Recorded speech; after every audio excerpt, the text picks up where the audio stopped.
All right, you guys ready? You guys ready? Let's do this. Welcome to Order 42. I'm Rob, and we just did a 2-hour stream over on RetroWolf 88's podcast. So, yeah, or his channel. There's a podcast on his channel. That's what I meant. But yeah, let's hang out. Let's hang out for at least a little while, right? I mean, I can't just not stream, right? So, this music is so good. Well, thank you, Ricky. That is my own music that I wrote myself. Thank you. I appreciate that. But how are you guys doing? Thank you. Seriously, thank you guys for coming over there and showing support. That was very very cool. I didn't expect everybody to show up, but hey, I was hoping that a few people would pop on by. But that was cool, and it was seriously, we had a great time. We had a great time. Um, yeah. Uh, well, you can see I have some things to show off. A couple of things. But we'll get to that. We'll get to that. How are you guys doing? I wonder, what does it smell like? Well, right now, I mean, I know the vape screen is, well, it's fake. It's not real. But right now this is the raspberry donut. This is the last of the raspberry donut, and you can see that's all that's left in that tank. That's all that's left. I'm gonna have to get some more. Bucho, welcome. And I'm pretty sure the you seriously might have had the comment of the whole stream over there. But it was a totally Order 42 inside joke. Like, nobody knows over there. Nobody knows who Magnus is over there. But for those of us who did, that was good stuff. That was good stuff. So, yeah. You want that vape so expensive right now, though. Yeah, I mean, how expensive is it?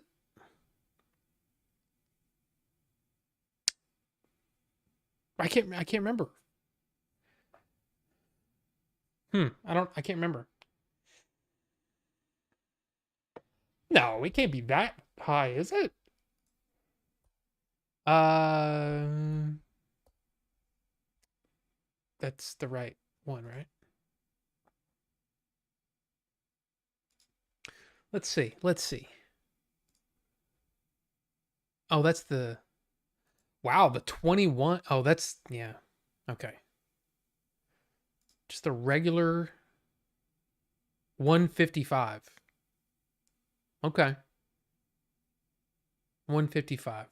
I mean, yeah, it's not cheap, but it is more of a, the on the hobbyist side, you know what I mean? So it's, I get it. You're, yeah, very close. I didn't think it was that much. For some reason I thought it was cheaper than that. But I don't know. So did anybody, Cosmo, I think were you watching the Oscars? Did anything surprise you? Anything upset you? Were you were you happy with the way it went? Cuz look, I'll be honest with you. Just from what, I mean, I saw quite a bit of the replays and the some of the speeches and things like that. I thought it was pretty good. I thought it went really well. But good movie picks. Glad you went with the my suggestion of Strange Days. It was the perfect one. It was the absolute perfect one. I would hope that I would have come up with that myself. But yeah, absolutely perfect. And I mean, nothing better than showing a Divx copy of all things. Something that, I mean, barely, I mean, probably doesn't, not many people even know what Divx is. Full frame. Full frame. By the way, uh I tried to watch um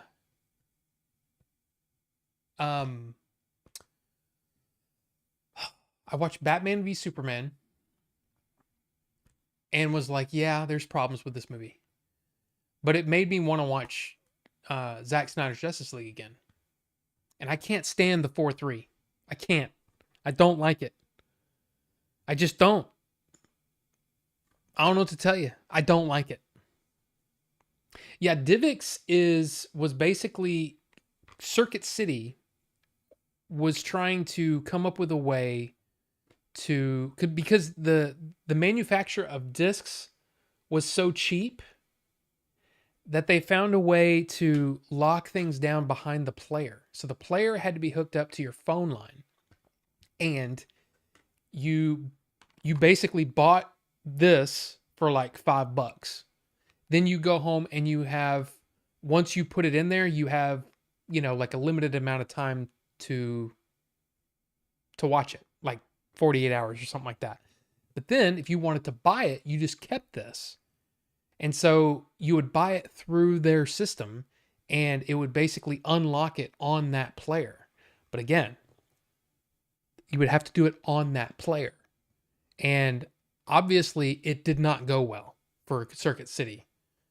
DivX did not last long. And it was good because DVD was just trying to take off, and Circuit City was basically trying to, I don't know, they were trying to hobble the industry, and it was a terrible, terrible plan.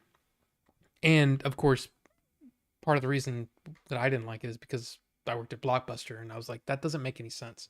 But Phil, welcome. I mean, look, we got a bunch of people in here. Carbonite, Harsh Garg, welcome. Ricky, of course. Bucho, of course. Cosma. I mean, look, I really appreciate y'all being over there. That's fun. But yes, let me see. Did I watch the RRR performance? I did. And it was amazing. And it was one of those things where even people like, for example, John Campia. He famously said, I gave RRR like 15 minutes and I turned it off. It's not for me.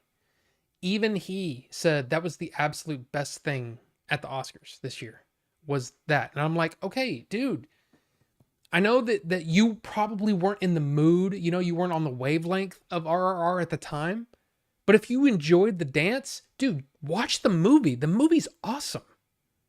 And yeah, Hui, I think it's Hui or Hui, right? Ki Hui Kwan won, yes, and bam. I loved seeing this. I loved it. Of course, this was after Everything Everywhere won, 7 awards? It won like all the big ones.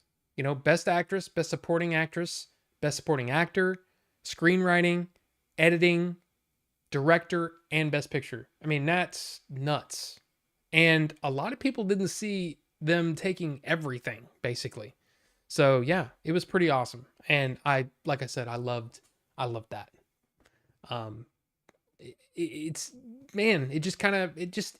The whole thing, there was so many like heartwarming speeches, like Michelle Yeoh saying, don't let them tell you that you're past your prime. I mean, that was great. Jamie Lee Curtis thanking, the people who loved the genre movies that she did, all the horror movies and stuff. Like, hey, we have an Oscar. Her saying, my mom and dad were nominated but never won, but I won. I mean, it's just like, it was so good. It was great.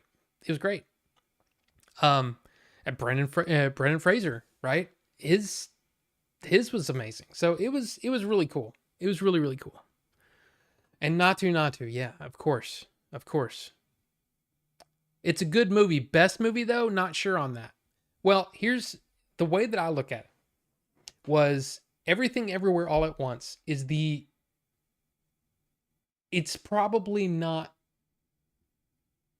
I don't know how to put it. Who is Oscar and what do they look like? They look like Sylvester Stallone. But anyway. Remember the movie Oscar with Sylvester Stallone? It's a terrible movie. Terrible movie. But anyway, actually, it wasn't very well received, but I remember watching it and going, that wasn't nearly as bad as everybody said it was. But anyway, it was good. I mean, it was bad, but it was good. Anyway. To me, Everything Everywhere All at Once is absolutely the most interesting movie that I saw last year. Now, granted, I didn't see Tar. I haven't seen The Whale. I didn't see What is it? To Leslie? I didn't see that one. What else was up for Best Picture? Um,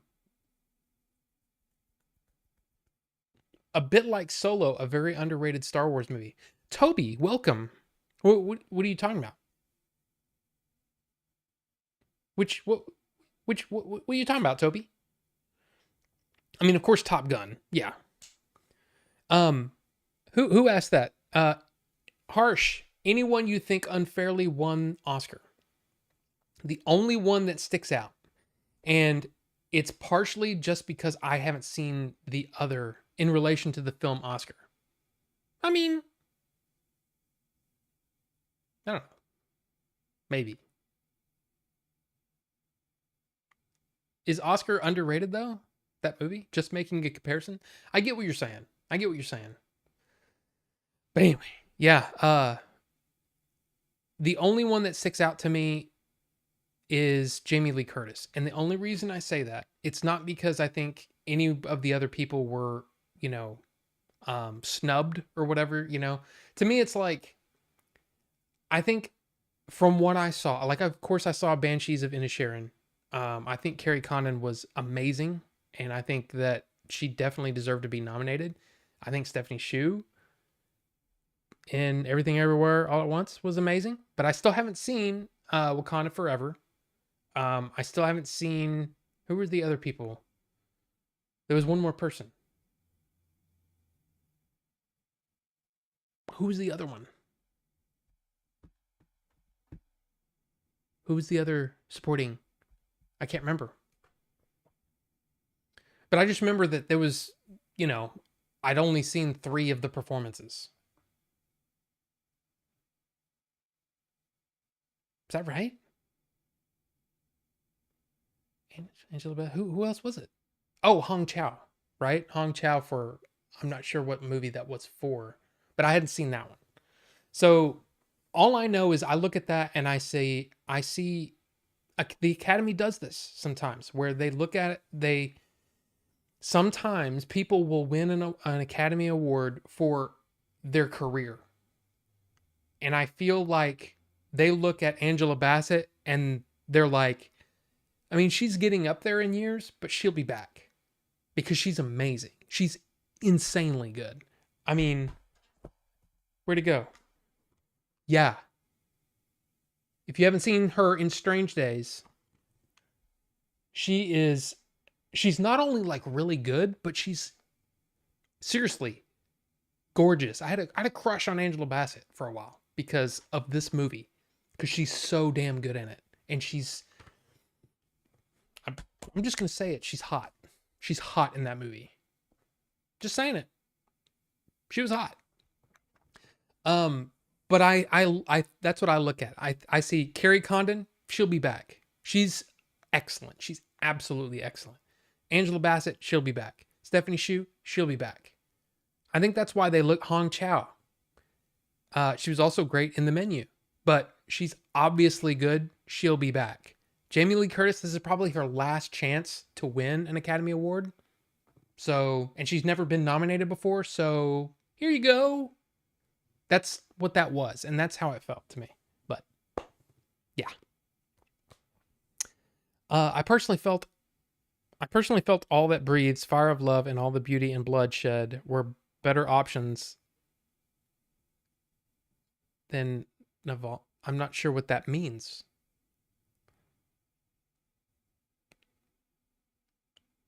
I'm not sure what that means.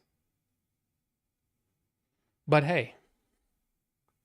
And welcome, Billy. How's it going?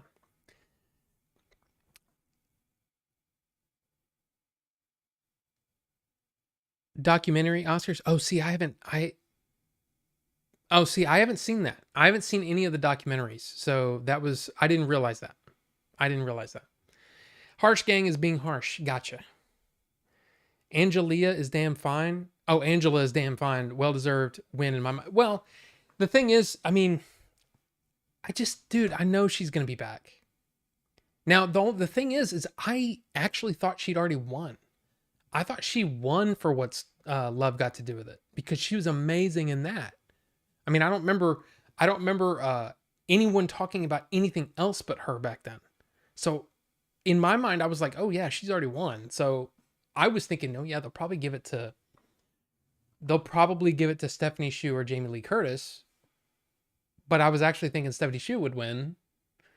But then again, like I said, sometimes they look at that, over a career.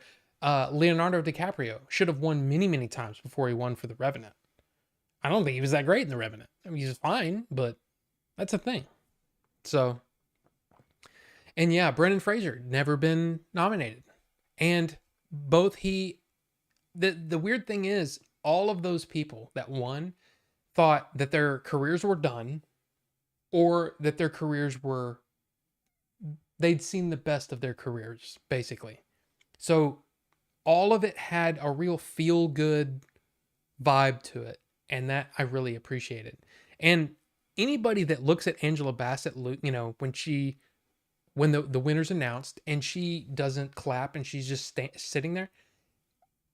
Okay, you had just put in a performance worthy of getting a nomination, and you're seeing the split second that she finds out that all of the press, all of the things that she'd been doing to basically campaign for the award is all for naught.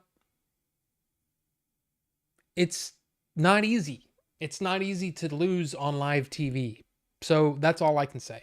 But I think, in my personal opinion, I think Angela Bassett will be back because she is insanely good. Like, everything I've ever seen her in, I'm like, Angela Bassett is like a queen. Like, totally. I'm not talking about Wakanda Forever. I'm talking about, like, she's awesome. And she deserves all the awards. She's really, really good. I'm seriously, I'm still shocked that she's never won. I just can't believe it. So, Rob, please talk the chasers into new episodes of Chasing the Unknown. Jazz. I don't want to say anything except there are discussions. There are discussions. And when it's time for things to start happening again, they're going to start happening again. But basically, we'll just say there's things. But the thing is it's tough, man. Especially when, you've got kids. I don't, but Billy and Jay both do. And Melvor does. It's hard when you're trying to work around the rest of life. But it is something that is definitely being talked about. I'll just say that.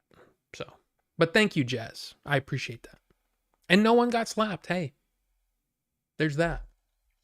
This Oscars felt like a step in the right direction after years of Hollywood missteps. I mean, a baby step, but hey, it counts. I like that nobody made grandiose speeches and nobody got slapped. Hey, Toby.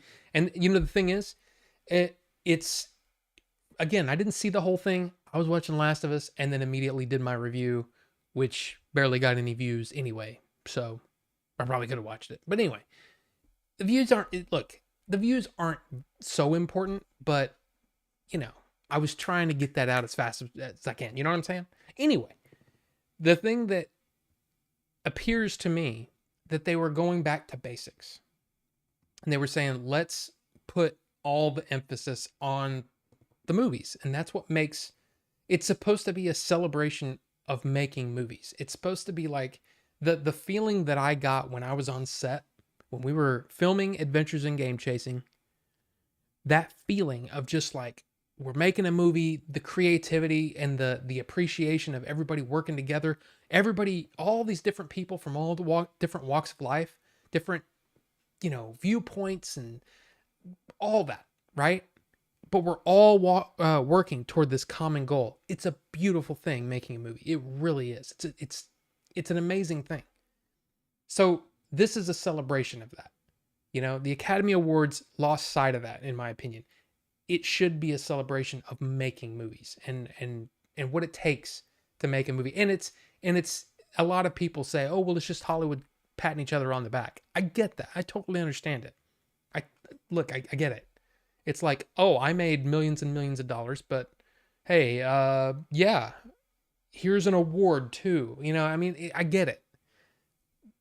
But then you look at a movie like Everything Everywhere All at Once, where super low budget movie, and for whatever reason, it got so much momentum that most movies that come out when that movie did, in the time of year it did, it's forgotten by the time the Academy Awards are ready to vote. And yet everybody just continued to just love that movie and get behind that movie. And I think that's really, really cool. And especially because it's such a low budget movie, you know?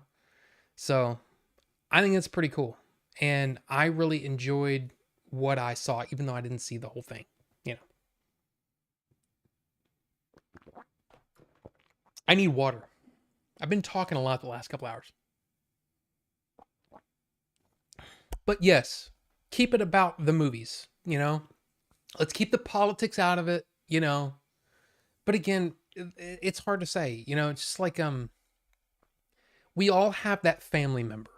And you may be one of them. Seriously, you may be a person like this, and I'm not trying to say anything bad, but you have that person in your life. Let's just say family, friends, whatever, that you'll be talking about something and they will bring up the hot political topic of the moment. Oh, did you hear that so and so said this and blah blah blah blah blah? And you're like, yeah, and I've chosen to ignore it because I like being happy. That's how I deal with it.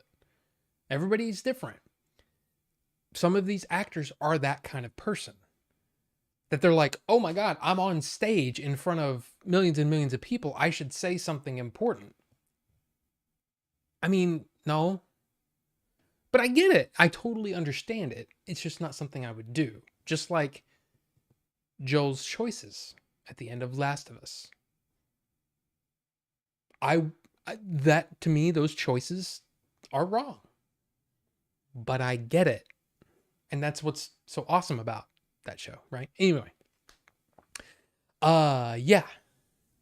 Let's see.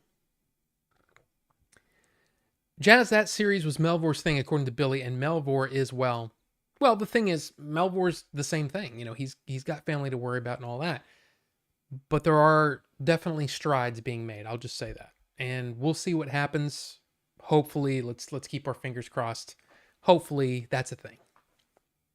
Yes, Jazz, Melvor once slept for 23 hours.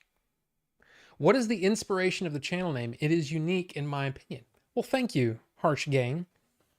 And life is totally busy, Jazz. But basically what it is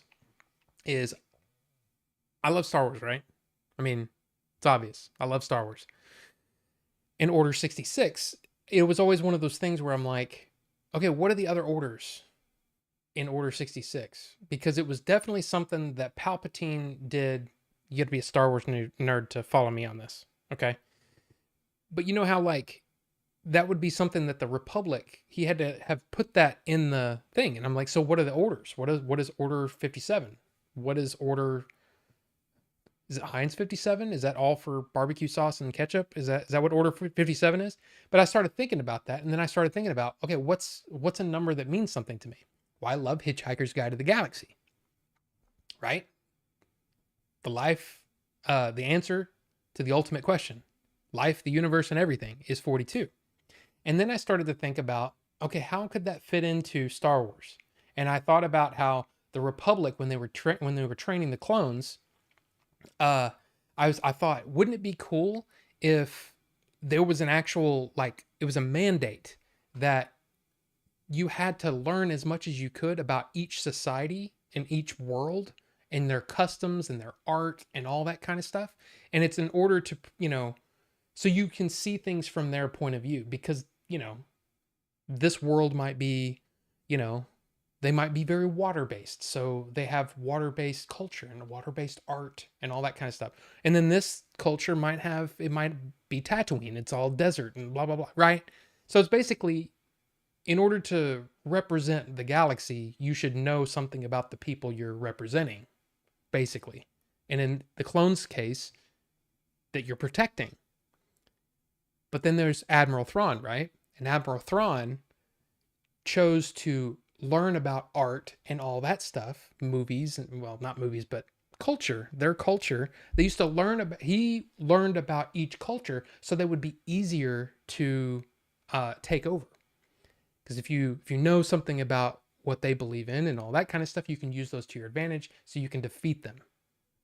And so I thought it would be cool that that was something that, and I made this up. This is all made up, okay?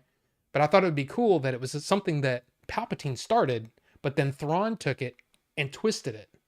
Because he's like, I want to defeat these people, but by learning their culture, learning their, let's say if Earth was in the Republic, they would learn about our movies and our music and our comic books and our books and our all this stuff so that they could defeat us, right?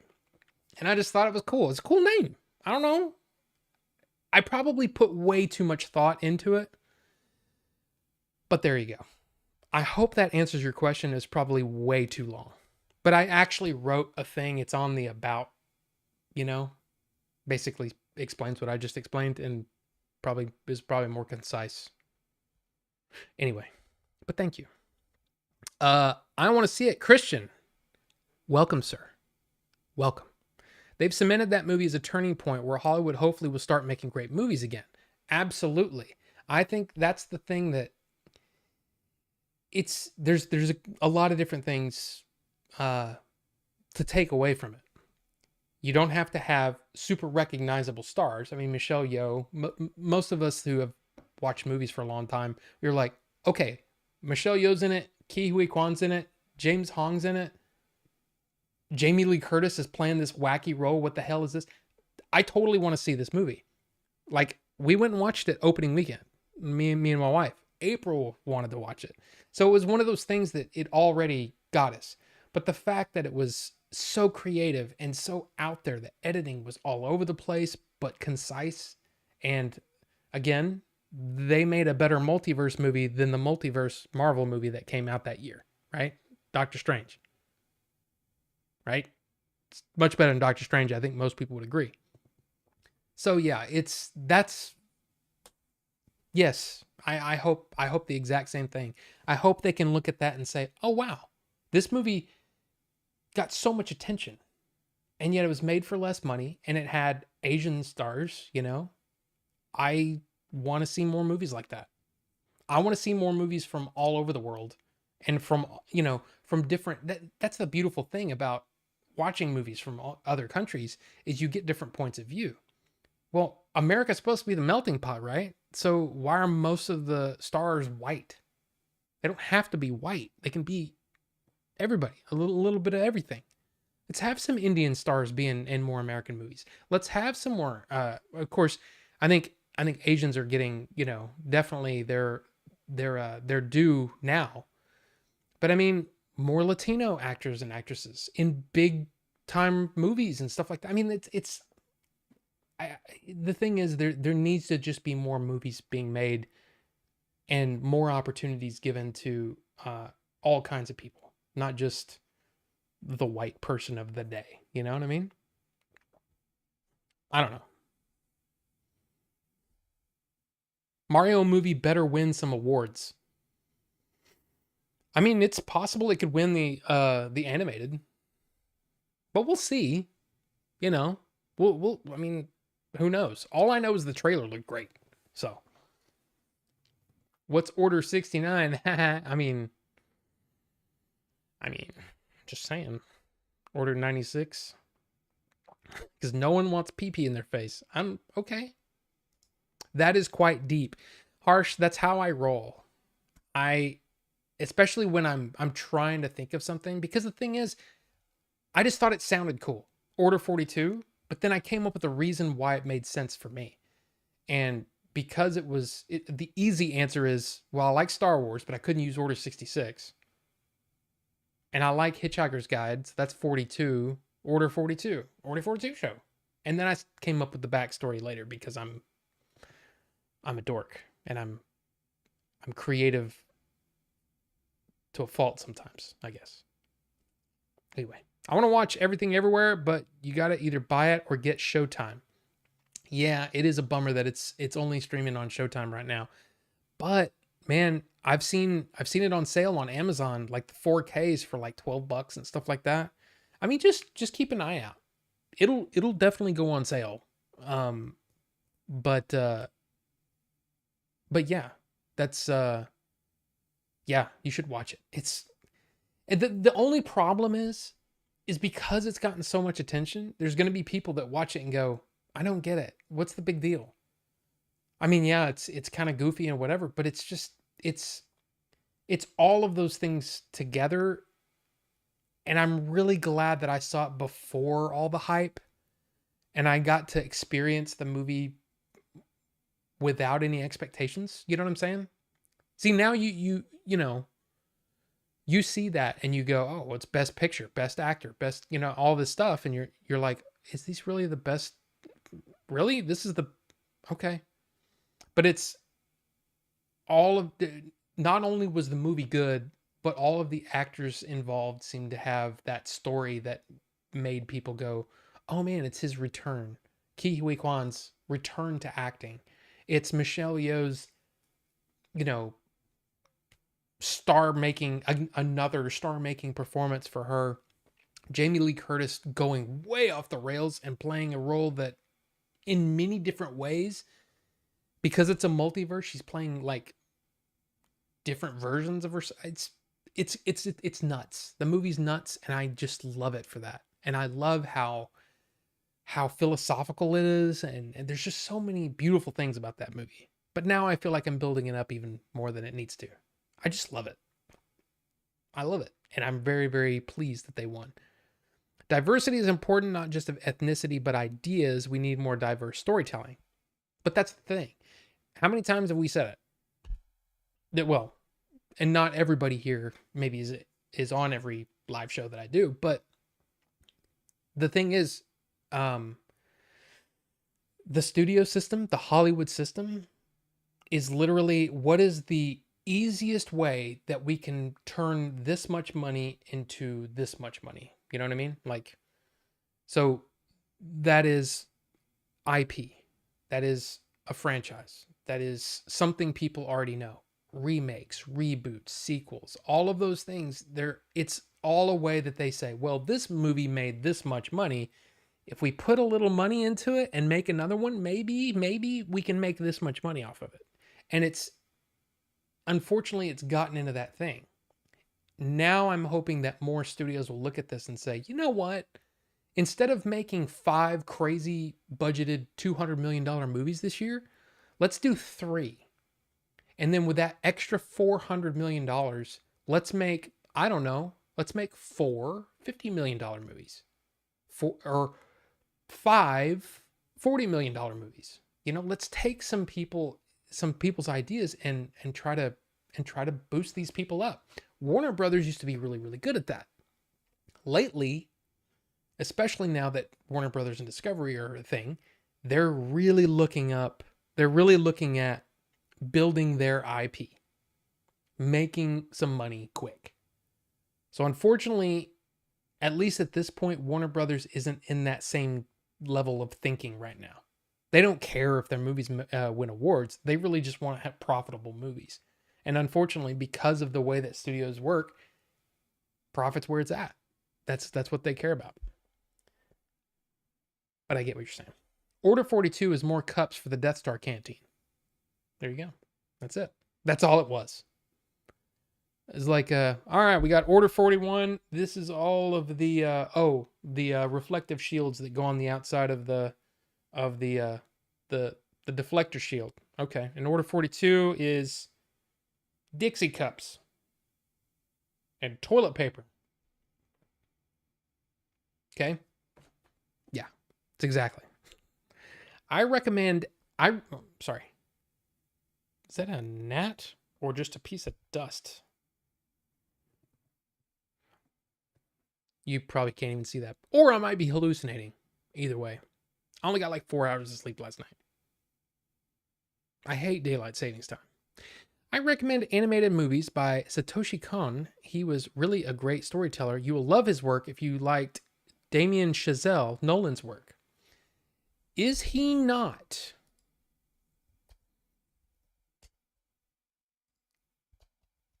Did he do Perfect Blue? because that name seems familiar. Yes. Perfect Blue. Director of Perfect Blue. Tokyo Godfathers. Millennium Actress. Yes. I am familiar.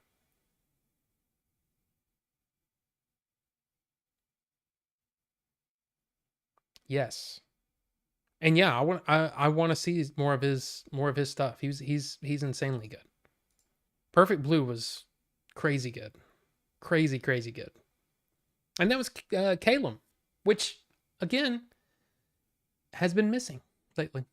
Calum's missing lately. I know he's still doing his thing over on YouTube, but I'm not sure. I don't know. I hope I didn't piss him off. And Rufus the Red. Also, haven't seen him in a while. And I saw Waking Life. And Phil, are you still there? Phil, you say that you've been enjoying. I mean, you say this. You say that you've been enjoying my shorts, putting the movies up there. You are there. Okay. You're going to enjoy well, I've said it. This is my birthday, right? My birthday month. So I've ordered some things, and I think you in particular are going to be like, "Oh hell yeah, dude." I'm excited. I've got a lot of stuff coming. Because it's my birthday, and I've been very blessed. Very blessed to be able to do that.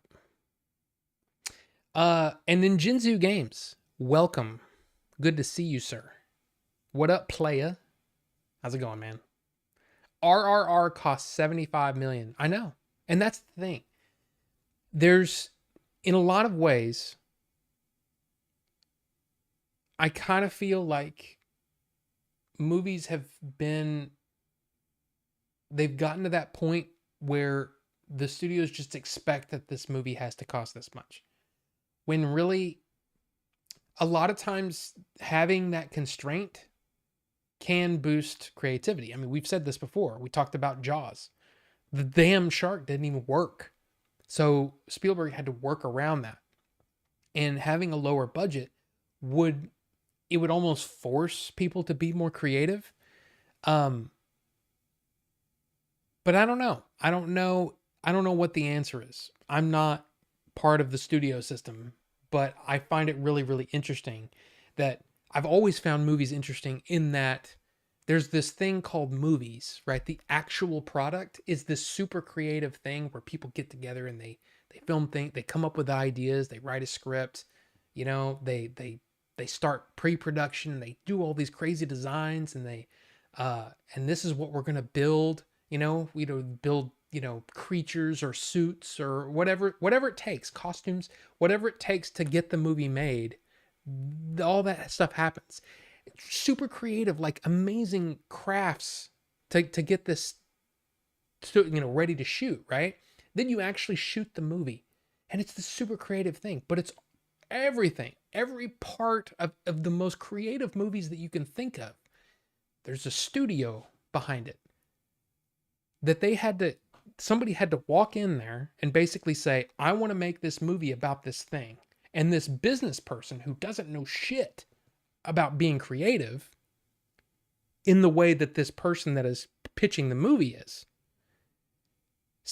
In some way, this really creative person has to sell this business person on why it's a good idea that they should get so much money to go off and make this silly, crazy, creative thing.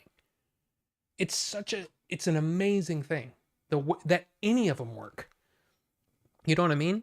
And I always find it interesting when studio people, like business people, get involved in trying to make a movie because they're not creative. They're just trying to say, oh, well, we've done market research, and so thinks that you need more Asians in your movie, or you need more whatever. And I'm not trying to be political, but that's something that there's studio people that's all they do is look at market research and what people are saying online and say, well, this is what the people want, and so we give it to them on this. No, that's not the way it works. Because the people, the masses, they're not creative. Like the creatives are. The people that are making the movies are so much more creative and thinking outside of the box than I shouldn't say any, most viewers in the audience. So when someone from the audience says, "Well, I didn't want that." Guess what, dude? You're not the only person in the world. There's a lot of people that might want that. Just like there's a ton of people that watch or that have subscribed to me for whatever reason. Whether it's, you like the Game Chasers, or you watched an Indian movie review, or whatever, however you found me. Over time you might go, this guy's really not what I want out of a YouTube subscription. So you unsub. And that's fine. I don't know what my point is there. I got lost in my point. I just find it incredibly, so basically forget what I just said. I don't know why I was going that route.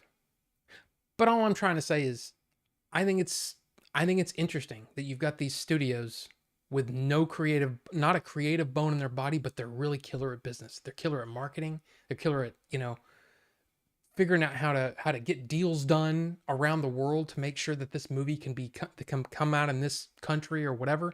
That's what they're good at. And then you've got these creative people that are good at telling stories, or they're good at casting, and they're good at costume design, or whatever. All of these super creative people, and they have to work together. And I find that fascinating. It's the most fascinating thing. So basically, as a creative person, if you can get the money, and hopefully you can let these people that are basically like, they're kind of worse than the mafia in a way sometimes. They can basically hurt you financially more than the mafia. But anyway, these people are you're trying to convince them to stay off your back and let me be creative. Yeah, but market research says that you need a sidekick. You need a sidekick, and it's got to be small so we can make a toy out of it. That doesn't fit into my movie about, pirates. Well, can't you make a small pirate? Can't you make a baby pirate? Can you make a baby pirate? I mean, do you see the Grogu over there on the Mandalorian? Can you make a baby pirate with a patch, right? And big ears? And you're like, dude, that's not my movie. But the studios might, try to force those things. So it's kind of an interesting, I don't know. You know what I'm saying? I think you know what I'm saying. Either that, or I'm just crazy and sleep deprived, and I went off on a crazy thing. But yes, it is my birthday. This March 30th is my birthday. It's a Thursday, so we're not going to be able to celebrate it on stream. But yeah, because I get like an allowance, and I got little birthday money, I bought some things, and I hope you guys enjoy, because there's some interesting things coming. I'll just say that. And I'm excited. Some books, some movies. It's going to be good. Yes, when I sit on the bus to work, I watch the shorts. Well, I appreciate that, Phil. I really do, because the shorts is like the only thing people are watching right now. And that's fine, because I really enjoy doing them. And I can honestly film a good 2 weeks worth of shorts in about 2 hours. And then it takes about, I don't know, I would say 20, 30 minutes per short to edit it, because of all the weird stuff I have to do.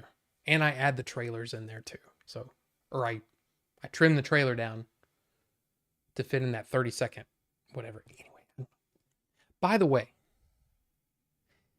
for those of you who watch the shorts, and if you don't, that's fine. No big deal. I mean, seriously, I make stuff because I hope somebody else likes it. So if you don't watch it, no big deal.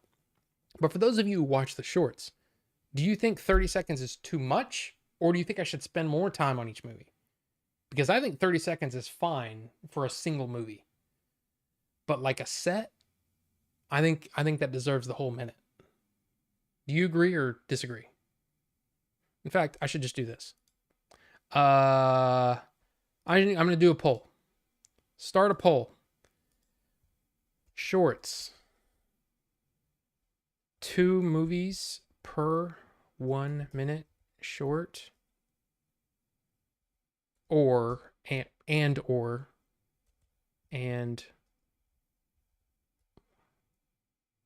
That's I can't even figure out how to write that poll. I'm an idiot.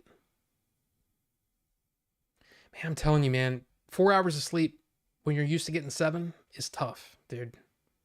Butt Boy is free on Tubi. By the way, if you missed the podcast earlier, Matt RetroWolf 88, one of the movies that he was going to mention but didn't is a movie called Butt Boy that apparently he heard from the Joe Rogan podcast. He watched it and it's insane and it's free on Tubi. So there you go.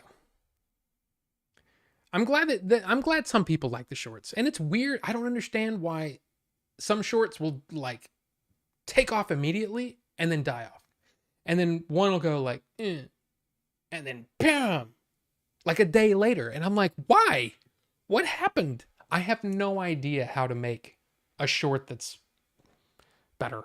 I just want to make it better. Roger Mooley broke this barrier by achieving domination over India's market with his Bahubali series, which is also awesome. I loved, in fact, I think Bahubali was a better told story than RRR. But RRR has things that Bahubali doesn't, you know what I mean? So I have so much respect for him, and I hope that he gets to make whatever he wants to make from here on out. I mean, if he wants to come over here and make an American-made film with, like, you know, him talking to James Cameron and James Cameron, yeah, let's talk. I want to see him be as creative as he can be. And if that means doing something over here, great. If it means staying in India and just destroying it and just cranking him out over there, I'm cool with that too.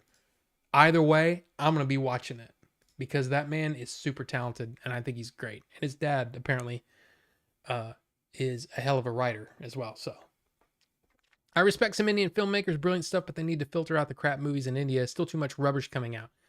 I mean, have you seen some of the movies that come out here?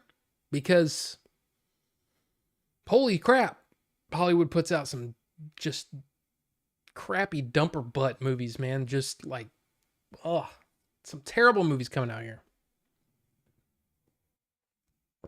Do you think studios inadvertently end up producing fan fiction instead of good stories because they listen to the blogs too much? Yeah, I think it's such a weird thing. And it's a shame because in a way, there's two ways to look at Zack Snyder's Justice League. One way is from a positive standpoint by saying, holy crap, the fans came together and willed something into existence that really had the studio was not interested in doing anything like that. And yet, because of the perfect storm of the right amount of fan motivation, you know, the hashtag, all that stuff, Zack Snyder's involvement, and HBO Max desperately needing something to get people onto their service. That perfect storm made this thing happen. And it all came from the fans. They willed that into existence, which is amazing. It's a beautiful thing that happened. Probably won't happen again. Just saying. Probably won't happen again. So the David Ayer cut, done. Probably not going to happen. Restore the Snyder, I'm sorry. It's probably never going to happen. It's in fact, I can almost guarantee you it's not going to happen because now there's James Gunn and all that kind of stuff. But it's a beautiful thing. And you should look at that as, I mean, especially if you were a fan of, I mean, who cares if you like the movie? I look at that from a fan's point of view, just a fan in general. And I see that and I go, that's amazing that anything like, I mean, that's just amazing that happened. The problem is when people took that and said, oh, okay, so now we get to just trumpet out a bunch of stupid, let's be honest, it's just a bunch of dumb bullshit. And if we're loud enough and mean enough and forceful enough, we can make this happen. Which is why we have channels that blast Kathleen Kennedy every chance they get. Why they blast Ryan Johnson. They blow people off of Twitter because, you know, Kelly Marie Tran and what's her, I went blank on Ray's name. But you know what I'm saying? It's like, there's the good point of it. The good part of fan, you know, this kind of fan based movement. But then some of those same people took it the wrong way. Like, oh, well, that means that if I do this, then that's going to happen and they're going to do what I want. No. And that's the problem. So I kind of feel like in a lot of ways, I'll tell you this. In my opinion, Disney, and I'm saying Disney, not Lucasfilm, because I still believe Kathleen Kennedy saw her position as the uber producer of Star Wars. That's her job. She wasn't Kevin Feige. You know, she wasn't going to be the Kevin Feige. Hey, we're building this huge story, and I'm the architect of all this stuff. No, she looked at it from a producer point of view. It's my job to be the go-between between the directors and the writers and the people who are going to give me these stories and Disney. And because of her, the different way that she approached her job, Disney made things happen that Kathleen Kennedy more or less was like, okay, well then I guess we got to do that. Rise of Skywalker is a product of Disney seeing the negative reaction to The Last Jedi and what happened with Solo as, oh, we need to listen to the fans because the only way that we're going to make money on The Rise of Skywalker is if we do what they want. And as I said earlier, if you're paying attention, most fans don't have a creative bone in their body. They're literally just sponges. Give me the thing that I want.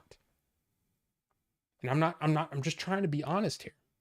So from my point of view, no, that's not how you make an effective movie, is by listening to people that don't know what they want. Give them what they want by giving them something that actually makes sense. The Rise of Skywalker may have been a laundry list of things that fans wanted. The problem is it didn't make sense with anything that came before it. So there you go. I should probably stop talking about that. Oh, you like the blockbuster stories, Ninja Do? Okay. Cutting the rewinder cord. What an idiot. I'm such, again, you guys are listening to a guy who cut something that was plugged in when I was like 22 years old. That's the idiot that you're watching right now, which is part of the reason why I go by Rob the Idiot. Man, we should have a whole movie or series of blockbuster stories.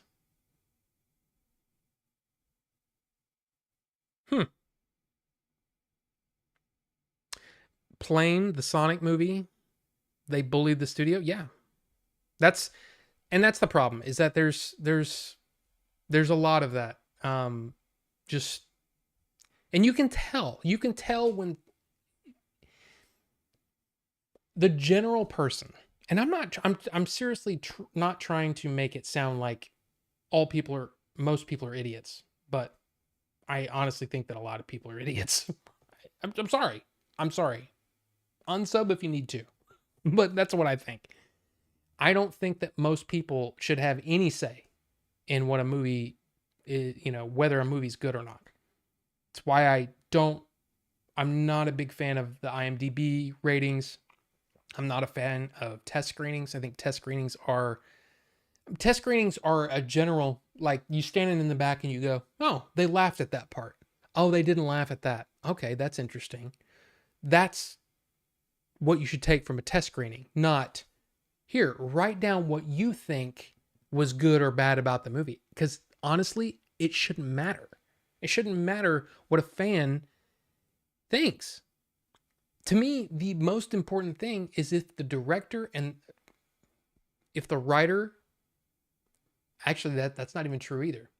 It's really what it comes down to is the movie is the director's movie at that point. Is the director getting his point across? Yes or no? Yes. Okay. Move on. Well, I didn't like it when I don't care. You said the point got put across. Like, a lot of people say, well, I don't like it when this character did this thing. I'm sorry. That's the way it happened. Like, I look at it that way. Like, yeah, I hate it when a character will do something that I don't like. But you know what? That's life. How many times have you done something completely against your character because of one reason or another? That's how life happens. Now, it's okay, this person did this thing that I didn't like. Did they redeem themselves at the end? Was there some sort of, did they learn their lesson? Those are the kinds of things that I'm looking for. Because the character can F up all kinds of things. Sometimes that's part of the plot. Like it's such an interesting thing when people were saying, like, that's not what I wanted from a Star Wars movie. I keep bringing back Star Wars, but it's like, what did you want? Luke, Leia, and Han just sitting around the table and going, yeah, hey, remember when you got put in carbonite, we kind of thought you were dead, but then we had to come up with a rescue plan? Yeah, that was crazy. It's cold in there. Of course, I don't really remember. I just remember being cold after I got out of it. Yeah, that was crazy. And Jabba too, remember? Yeah. Huh. I mean, seriously, is that what you wanted from the movie? Because that's not a movie. That's not a movie. A movie is when characters are put in positions where they have to make a choice that may be wrong or whatever, but they have to make choices and they can learn their lesson, or they can triumph, or they can fail. All of those things are part of life, right? So that's part of the human experience, is going through shit and then learning your lesson and getting better or getting worse. Sometimes somebody has to get worse before they get better. Sometimes I'm one of those people that for some reason, a lot of times when I do something, some things just work out.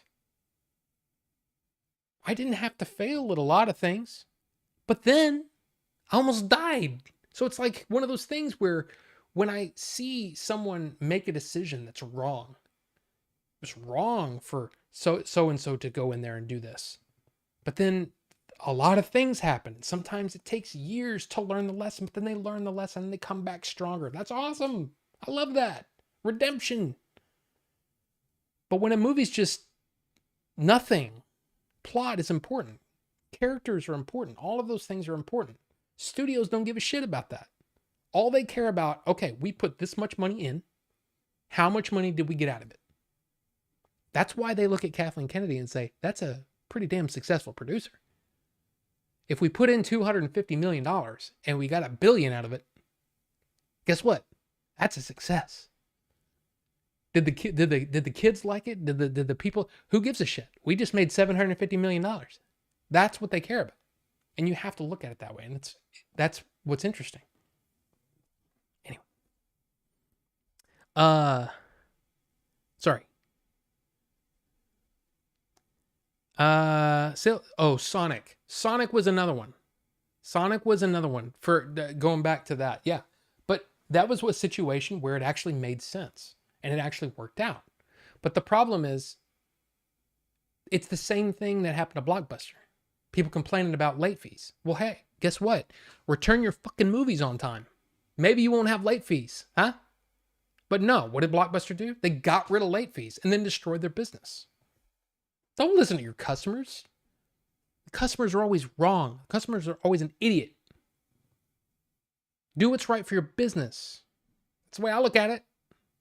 Blockbuster would still be around if they would listen to people like me who go, no. The person that complains the loudest is usually the piece of shit.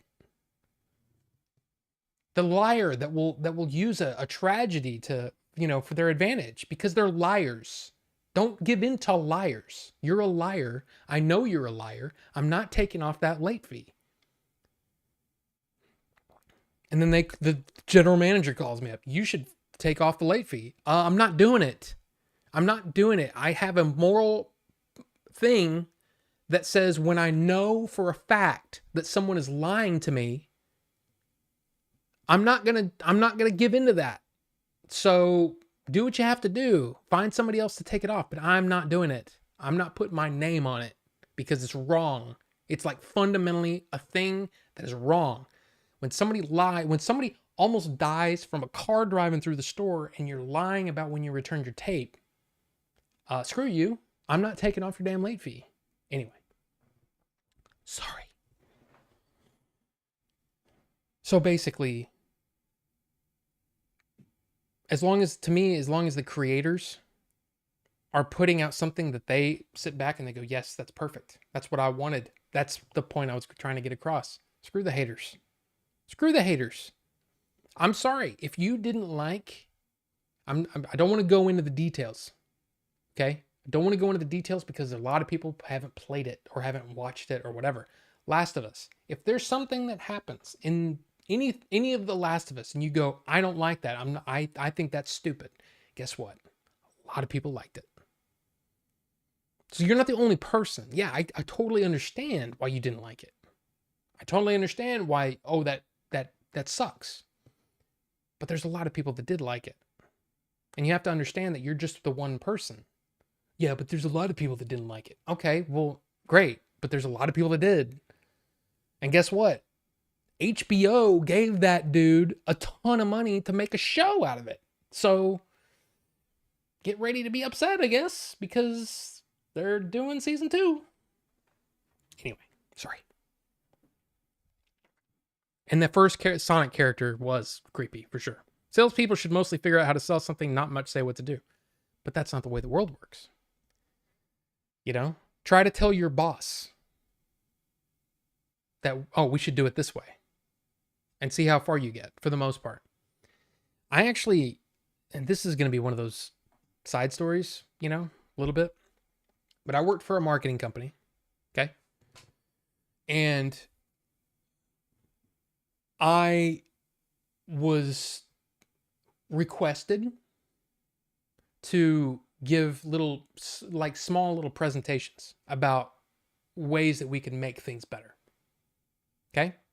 So I spent a lot of time trying to come up with all these reasons why, okay, this is what I think we should do, and we should do it this way, right? After about a month of no one taking any of my suggestions, and my own manager saying, well, I mean, nah, yeah, but we're not going to do that. We're going to do this. I quit coming up with examples. And she finally asked me, why haven't you been talking more in the meetings? Because no one listens to me anyway. I don't feel like I'm being heard. So why would I waste my voice? And I tried to say it in the most diplomatic way possible, but I got kind of, what do you call that? Blacklisted a little bit.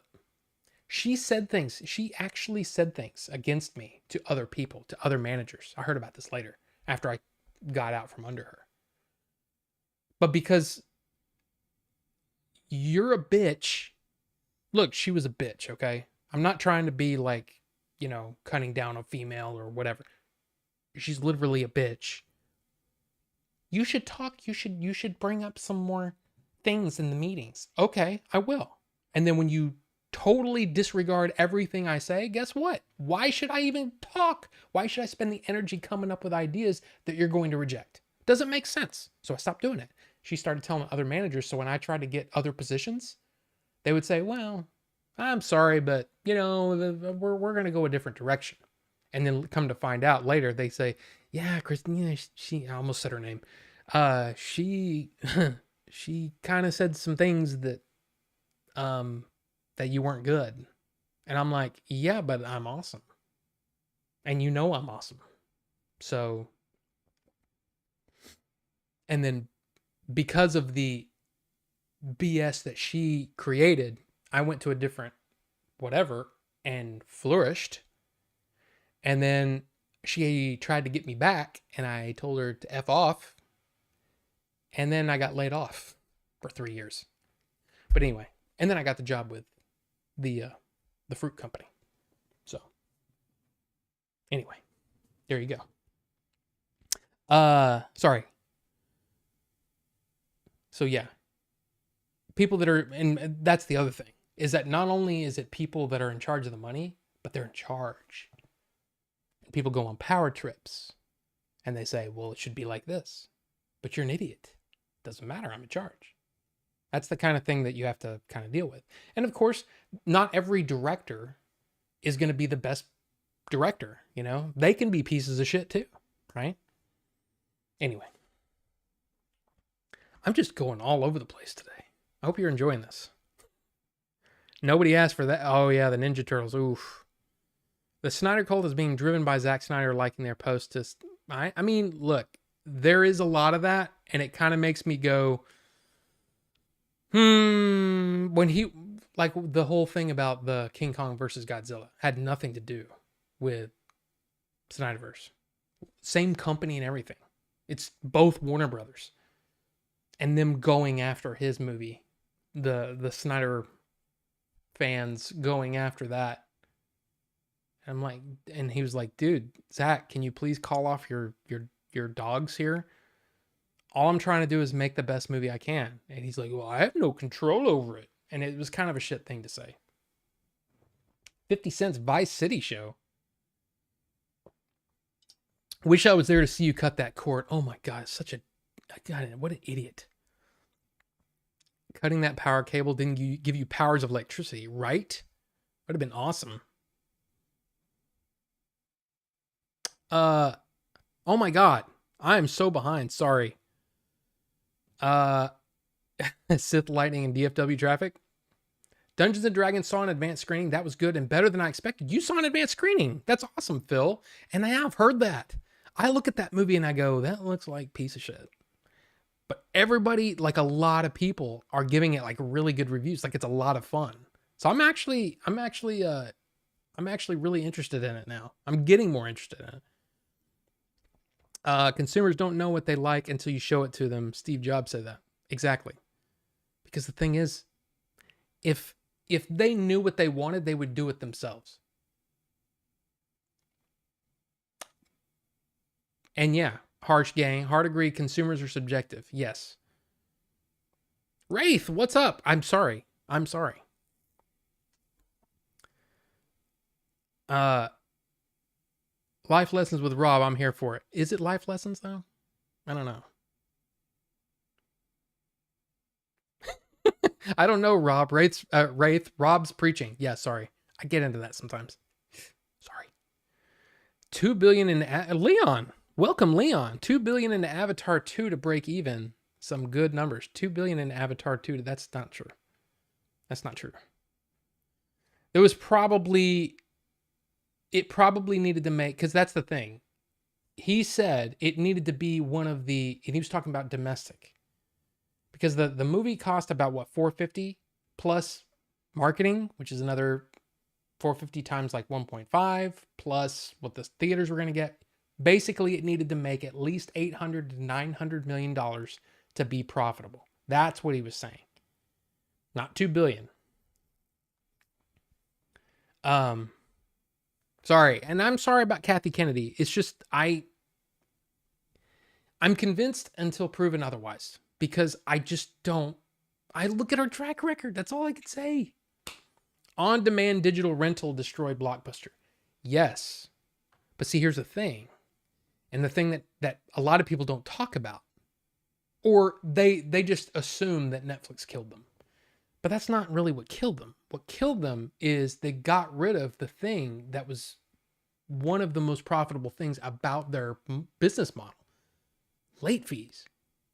When they got rid of late fees, they cut their profits in half. And so every store was suddenly making half as much profitable, which is why they started closing stores.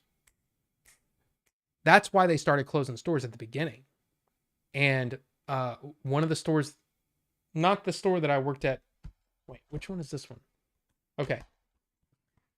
Can you see that? This is Confidence, by the way. This is one of the movies that I was going to put on my Hidden Gems, but I watched it this morning, and this movie's really not that good.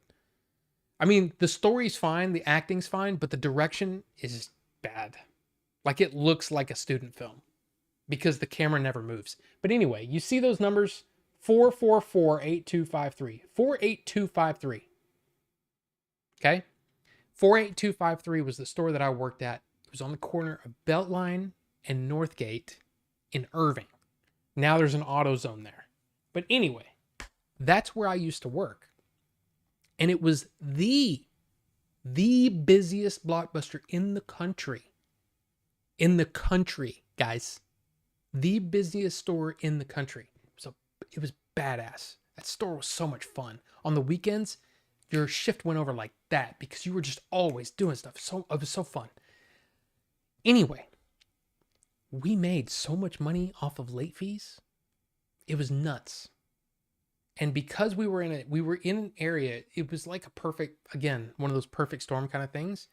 There was a not so great part of the neighborhood, and then a really ritzy kind of part of the neighborhood kind of came together at that location. So we'd get all kinds of people, every kind of person you can think of, you know, like kind of some poor people, some rich people. That's where I checked out Herschel Walker, the former running back for the Cowboys. I checked him out there. It was a really weird location. It was kind of awesome, but it was also really busy because Beltline is like a very, very busy street. Anyway, what I'm trying to say is that, yeah, we made so much money off of late fees. It wasn't until I moved to a smaller store in a richer, much richer part of town. When I moved to that store, the late fees were, oh my God, amazing. They were so much. If you look at the end of every night, it kind of gives you an idea of the amount of money being brought in. Credit cards, cash, all that stuff, right? And it kind of breaks it down into a report. We never had to deal with that. That was the store manager's job. I was an assistant manager. It was my job to get all the shit together and then let the store manager do their thing when they get there in the morning, right? So we're printing out all these reports, but I looked at them and I'm like, oh my God. So we made such and such dollar amount on the rentals today, but we made about 60%, like 100% of the money that was brought in. 40% of it was rentals. 60% of it was like late fees. I mean, there's more in there, snacks and Cokes and all that kind of shit. But that was kind of the ratio on some days. And the richer the neighborhood, the greater the amount that was, because people that were rich, they didn't give a shit. Like, I'm not going to return that for 2 weeks. Late fees go up. Anyway, that was my point. When they got rid of late fees, that was the beginning of the end. Netflix didn't help, for sure. But Netflix was only part of the problem. The biggest problem is when they got rid of late fees, which is the dumbest thing they could have done. Anyway, let's move on. All those who preach the loudest are the biggest hypocrites. Are you trying to say something about me? I get what you're saying, though. You hit that sorry like Jim Carrey? Really? Late fee whiners were the original Karens. A lot of ways. There's a lot of people that like Michael Bay's Transformers. Check and mate, bro. Those who yell the loudest, he yelled loudly. Oh, Yoshi. Welcome, Yoshi. You know, did you I brought this up on the podcast earlier. Remember that? Your signature? I don't even know if you're still here. You probably just popped in for a second. But welcome, Yoshi. Anti-feminist Rob Talk cancellations. Did I? Anti-feminist. When did I say anti-feminist? Oh. Because I called my boss a bitch. Cancel me if you want. I'm telling the truth. The lady tried to torpedo my career because I called her on her bullshit. Say what you want. I know the truth. You can believe what you want. I know you're kidding, but anybody that listened to that story will go, I know somebody like that. And yeah, those people suck. She sucked. And not in a good way. Yeah, the D&D trailer just did not do anything for me.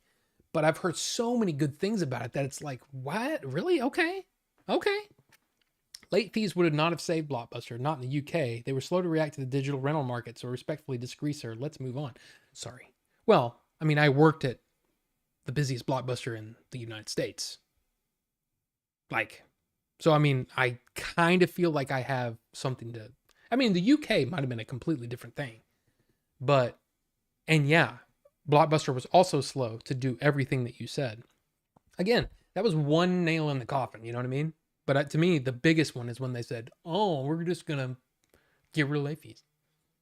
Totally forgot it's Tuesday. Super sick. Been in bed last 2 days. Oscar, I am sorry that you're feeling so down and so bad. I hope you get well soon, brother. Seriously. Hope you get well soon. There's an article about Blockbuster where the people who ran the business talk about the mistakes they made. Interesting read. Numerous mistakes. So many mistakes. I mean, there were so many deals that were being made. We were being made to push things because of deals that they had made. Fact is, they weren't forward thinking enough. Don't get rid of late fees, but do the thing where they say, hey, if you sign up with this, do the mail order thing, guess what? Your late fees will be cut 60%. Something like that. There was totally things that you could have done. But hey, I'm dealing with that stuff at Toyota. I hope it's not a fungal infestation. She sucks, but does she eat ass though? I mean, I don't know, but dude, I'm telling you, if you could see her, you'd go, she kind of looks like a Karen. And again, I totally get it when people say, well, you know what? My sister's named Karen. She's not a bitch. Or there are exceptions to every rule. But what I'm saying is that kind of person that we all can't stand to work with because they're, oh, well, it's my power's more important than your feelings. Oh, okay. Well, then I'm quitting. You know, that kind of thing. I hate that woman. I'm sorry. I shouldn't say that. I shouldn't say that. I don't hate people anymore.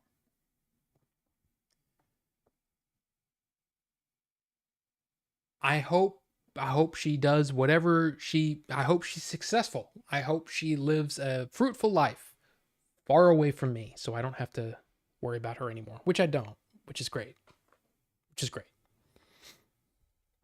Does she hate gummy bears from the ass? I mean, I worked in Blockbuster in the UK for a bit. They were slow at everything. Yeah. Better not be fungal. Y'all are the first I'm going. Oh, I hope you didn't get it from us. What if there was a reward system at Blockbuster? Give longer times to return movies, but the earlier you return them, the more credit points you earn toward rentals, etc.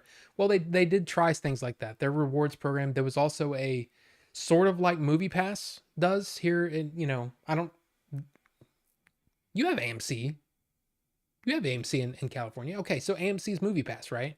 Where you pay a monthly subscription. Blockbuster was doing that shit a long time before a lot of other people were. The problem was it wasn't that great. Oh, you get to rent an old movie for free. You get one a month. Who cares? The way that you would sell it is you'd say, hey, there was also something else where you would get free movies from time to time. I think, if I remember correctly. The rewards program was good, it just wasn't robust enough. And it was really good for certain stores, but not, and I'm talking about, this is where it might get canceled. Certain clientele, money-wise, it works great. Others, it doesn't make any sense. You get what I'm saying? So, I don't know. Reminds me of how slow the music industry was adapt to iTunes. It's exactly the same thing. And it's what it is it's, I mean, everybody's resistant to change, right? You know, if something's working and you're making money off of it, why would you change it? That's the way their thought process was all the way up until the time where it's like, oh shit, we're not making any money anymore. Well, now it's too late because now it's snowballed to the point where it's not working anymore. And people have already gone elsewhere. They've gone to Netflix. And now you're trying to get them, it's on the downslope, and you're trying to get them back by getting rid of the most profitable part of your business. Doesn't make any sense. Netflix was one nail in the coffin. Getting rid of late fees was the death knell. The dong. Yeah, we're done now. When I heard that they were doing that, I was like, okay, well, Blockbuster's done. Shit, that sucks. But yeah.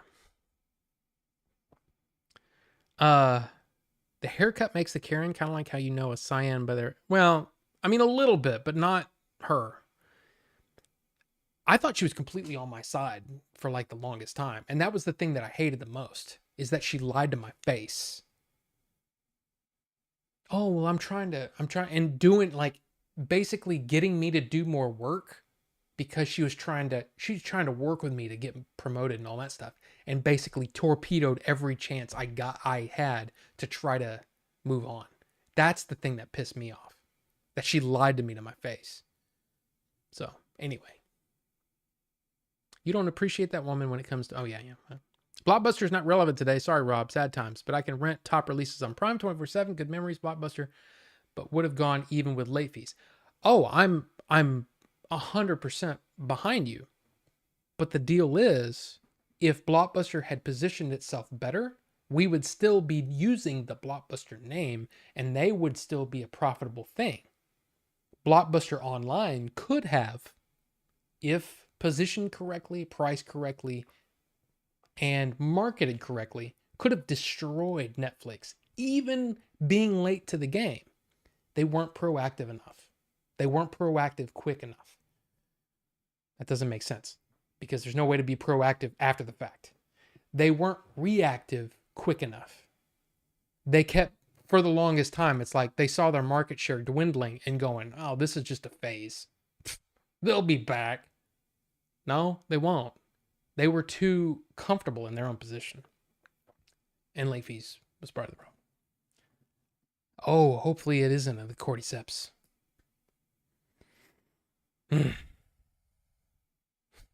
Blockbuster could have partnered with theaters. Well, that was part of the thing. They were trying to partner with Dish Network, DirecTV. For a while there, they partnered with both of them in separate contracts. I mean, think about it. DirecTV for a while, I don't know if you remember this, but every time you rented a movie on DirecTV, it would say Blockbuster Presents. And it was a thing where it was kind of a big deal. And then that fell through. And then Dish ended up buying Blockbuster, I think. But anyway, they did that in the UK, Rob. Not much difference between UK and US Blockbuster then. I mean, right. But it was just, I mean, look, it's like lamenting the fact after the fact. And I can sit here all day long and say, well, they should have done this and should have done that. I wasn't privy to all the information. I was just looking at the data that I had in front of me and going, why? I don't care how much money you're losing. You're going to cut 60% of your total intake every day. That can't be good. What are you going to do? Be like GameStop and start selling freaking collectibles? Oh, wait, they did that. They tried that. Remember Game Rush? All that stuff. There were all these ways that they were trying to capitalize on that, and they just weren't fast enough. And they weren't successful enough with that. It was a dying game to them, for them, physical media rental as a whole. Absolutely. And I mean, most people still, to this day, if you say, hey, I went and bought a 4K Blu-ray, they'd go, why? Why would you do that? Why wouldn't you just click a button and you have it right there? You don't have to have a disc and all that. Because I want it. Okay, you're an idiot though. Why would you want it, a physical thing? Why do you want something that's going to take up all this space? Why would you want that? Hey, it's what I want, okay? Get off my back. Why buy physical games versus digital games? There's a whole kinds of reasons. But the fact is, the physical media was a bigger deal back then and could have remained a bigger deal for longer if Blockbuster had gotten their head out of their ass faster, if that makes sense.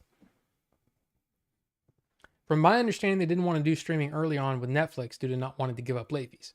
Right. But when they started to see the writing on the wall, they started putting a lot of money into their own thing, their own online thing. And actually their online thing killed Netflix's. The deal was so much better. And it gave you options for in-store as well. It was so good. The problem was it wasn't fast enough. It just wasn't fast enough. I would still go to Blockbuster if it was around, but I'm the minority. I would too. I loved going to Blockbuster. I loved working there. I would probably be working there now. I'd probably work 20 hours a week at Blockbuster if it was still open. Guaranteed. Have you ever heard of Blockbuster Critic? Worked at one in Texas.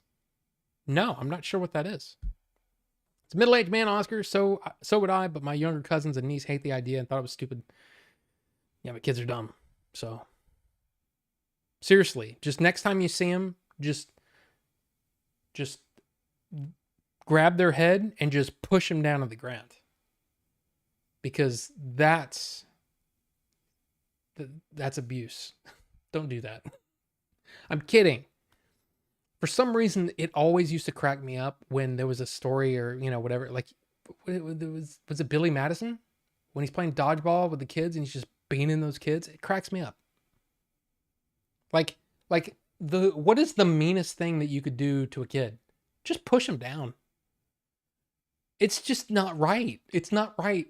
It's never right to push a kid down. I don't care if you're playing a game. I don't care if you're just having a bad day. You never should push a kid down. But for some reason, it cracks me up because it's the thing you're not supposed to laugh at. Falcon 9 Lunch, presented by Blockbuster. Christian? That could have been awesome. Game Rush was weak. It was a weak thing. Redbox. Yeah, Redbox is an interesting idea, but my biggest problem there is that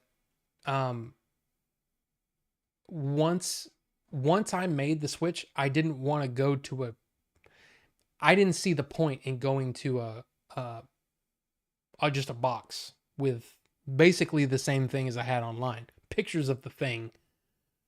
And you go, I want that. And then you get a blank, like an envelope. It just didn't make sense to me. But I've never done it, so. I've met people who can't understand that some people want physical media. I know it's... See, the weird thing is, though, this might not be popular, but for current games, I don't see the point. How many times have you... Think about it. What's the point of having the physical disc? Well, because the game's on there. Okay. What's the first thing you have to do when you put in the game? You have to update it. Right? You have to update the game. So, let's go 10 years down the road, 20 years down the road. Are you going to be able to put in your copy of Elden Ring into your brand new, your wiped PS5 and be able to play it? Do you think the servers are still going to be online that's going to have the updates for Elden Ring? Do you have to go online and do some sort of hacky shit to try to get it to work? There's a whole bunch of reasons why it's not going to matter at that point anyway. So, why not go around all that and at that point, just download the game? I don't know. For games, it's tough. Honestly, for movies, it's getting tough too. Because especially when, like Disney Plus, for example, those movies are better copies of the movie than what you can have on disc because they opened up the IMAX enhanced stuff. I think that's awesome that they're doing that. The problem is it kind of negates the reason to buy the disc unless you want special features, which, hello, remember me? I'm a special feature whore. So yeah, I want that. I miss Hastings. And yeah, Redbox is still around for sure. Moi and Noir, welcome. And you agree with me? I hope so. I don't know what you're agreeing with me on, dude. I'm all over the place tonight. You know, kids, Rob, they want it easy today. Click a button if they can't rent things, not have to walk to Blockbuster, spend hours deciding the simple times where you took a chance on movies based on box art. And that's the thing. They don't get it because they've never done it. But once you do it and you're in that place with a bunch of people and they're like, and you're discussing, dude, all you have to do, like if a Blockbuster was still open, okay, you go in there, they got all their snacks out and you smell that popcorn once you walk in the door. You see all these people wanting the same movie and you strike up conversations. And then over a period of time, you get to know the staff and you have conversations with them and you start to like the people. Like, I mean, as much time, I mean, look, we tell some stories about customers that aren't great, right? But the fact is, there were a lot of customers that we looked forward to seeing. Oh, it's Friday night. Not only is the A team The A crew going to be working, so I get to work with my friends.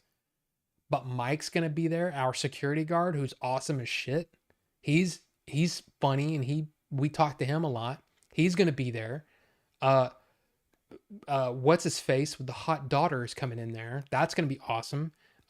This guy that's really, really funny, he's going to be there. This family with the kids that crack me up because they're always fighting over games, they're going to be there. And then we're going to have a bunch of different people that we no telling. And that was the beautiful thing. It was the beautiful thing about working at Blockbuster is that every day was different. You never knew what you were going to get. Are you going to have a fight with a person today over a late fee? Are you going to have nothing but awesome conversations about Uncle Buck and why John Candy was like the greatest ever? You never knew. You never knew. And that was the best thing about it. For me, it was the people. And as much as I bitched about the people, I loved the people too. Does that make sense? Anyway. Current games are stupid huge. No reason for the disc because it's not even on the disc. Completely right. I buy a lot of digital games, but also a lot of physical as well. I usually get a new top release day one and finish it in a week and then just sell it for 15 to 20% less. That's a thing too. Morgan Saylor, welcome. Hastings was awesome. I should have bought more there instead of browsing. Maybe they'd still be open. I mean, seriously, how many times have I told my wife, let's go to Best Buy and go look at the thing and then we'll buy it on Amazon on the way home? It's just more convenient. It's cheaper. All of those things. It's hard. Hot daughter, yeah. There were some fine looking women in there. Now, I was what? Let's see, when did I start there? I was 20. Look, I'm not sitting there and saying that I would hit on her and all that kind of stuff. But the thing is, I'm sorry, dude. I'm sorry. She flirted with me. What am I going to do? Go, hey. No, I didn't care. She was hot. I didn't do anything. I didn't do anything out of anything. But she flirted with me, okay? What am I going to do? She's probably 50 now, Wraith. No. She's probably, so I was like 22. She was probably like 16. Yeah, that's bad. But I didn't ask her out. I didn't go out with her and I didn't try to sleep with her. It was kind of an innocent thing. But I mean, look, she wore skimpy crap. What am I going to do? Not look? I feel like I'm digging a hole here.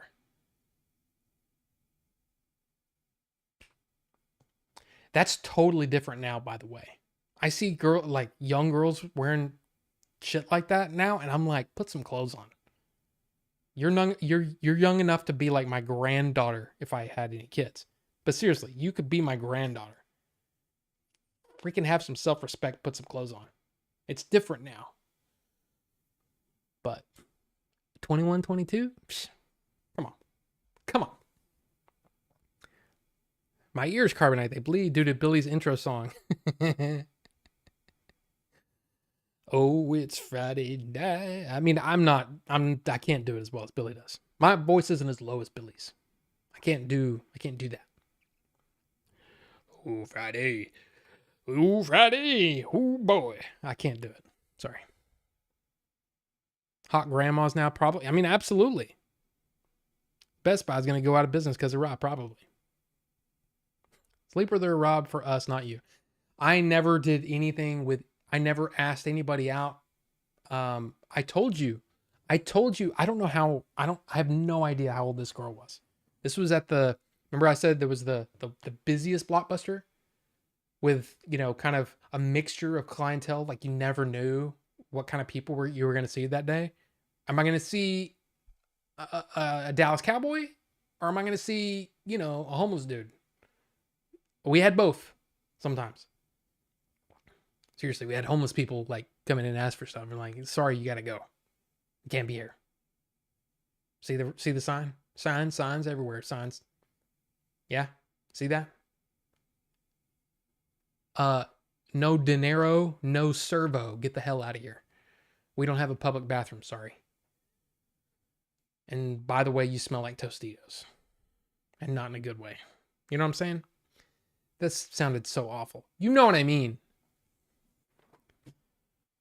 I'm totally going to get canceled tonight, aren't I? What's up with the Best Buy outlet now? It used to be a real one. Really? You have a Best Buy outlet? Stop digging. Give me that spade. Here's a ladder. Yeah. A homeless cowboy? Yeah. 15? I thought she was 37. You know what's funny? There was a guy that I used to work with.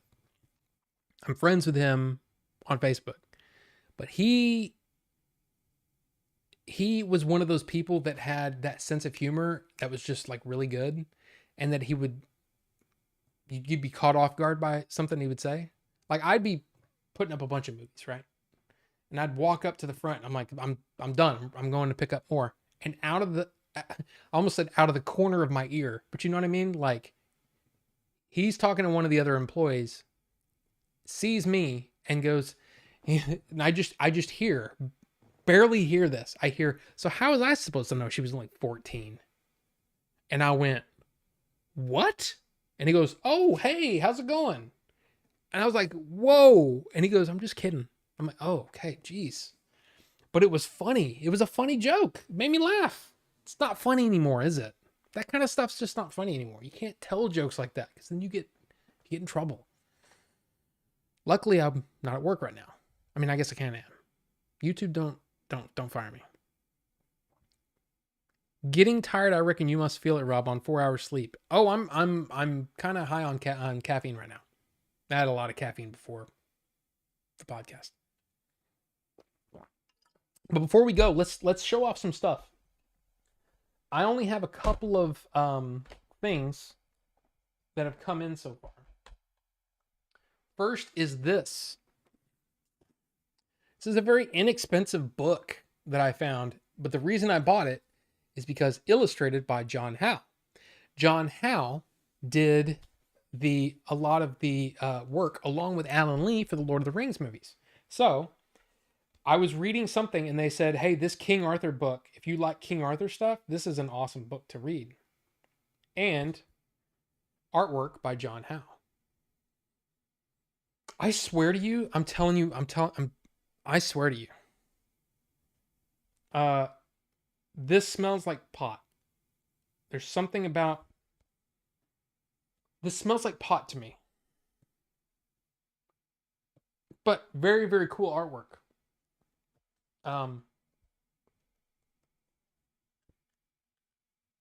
And this was like, I want to say it was like $14. This hardcover book.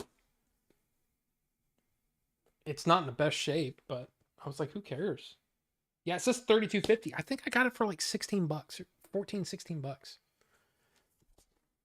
So, pretty cool. Pretty neat. I like it. I think it's cool. So I'm going to read that at some point because I've been reading like a crazy man. Where did you get the book? I got it from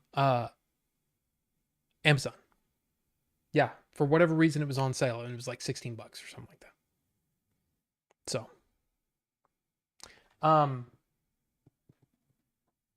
there's another book. Okay, so I think I said I've been reading Fellowship of the Ring again. It's only my second time or third time. I think I've read Fellowship twice. This is my third time. I've only read The Two Towers and Return of the King once. So this is, and it's because I didn't like The Two Towers very much. So I started reading. I was going to do the whole Christopher Lee thing and read them twice or once a year. And I got The Two Towers and I'm like, I don't care. I just don't care anymore. But now I'm really into Tolkien and I'm much more patient of a reader. So it's different now. But there's a book that I have that I've shown off before, and it's The Lord of the Rings Companion. So you read it. So what I'm doing is I'm reading a chapter and then I read the kind of the backstory and it kind of explains some things. Did you know that the Witch King of Angmar actually has a name? I can't remember it off the top of my head, but he has a name. And I was like, that's really cool. There's so many cool stuff like that. Originally, Strider, which ends up being Aragorn, right? Hopefully you've watched Lord of the Rings. Strider, Aragorn. The original idea was to have instead of Strider, a hobbit called Trotter that was like a badass. And he was going to join their troop to Rivendell instead of Strider. So some of the ideas that he came up with for this Trotter character, which is a terrible name, by the way, Trotter. Strider's much cooler. But a lot of those ideas, he said, no, I'm gonna make Trotter into a man, and I'm gonna call him Strider instead. And oh, by the way, he's also the king. You know what I mean? So there's a lot of things that the story grew from this original idea. And I think that's cool. I'm learning about all that kind of stuff. And some of it is like, you know, he's using a word to name something, and it'll break down what the word means in Elvish, or what the name means. So it's like, this part of the word means sky, and this word part means break. So sky break is basically, or whatever. I'm just making up shit. But that's cool. I think that's cool, but it's not my favorite kind of stuff. I like the stuff behind the scenes. Hey, originally there was this idea that actually turned into this, and I think that's really neat. Which king called Dave? Barry. Barry.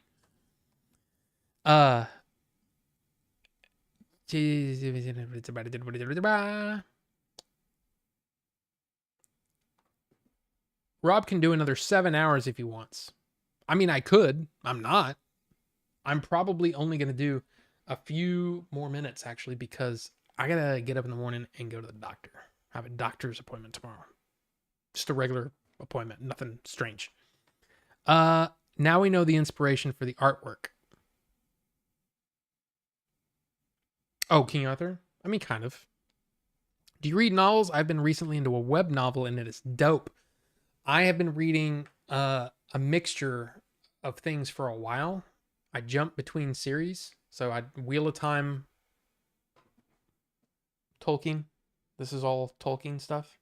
History of Middle Earth and stuff like that. The actual, like the writing of the Lord of the Rings and stuff. There's a ton of information. And I have just kind of dipped into The Dark Tower. I haven't read all of it yet. I mean, I haven't even really started it yet. I'm still reading adjacent stories to The Dark Tower. But yeah, I'm reading a bunch of books. I've read a lot of books. So.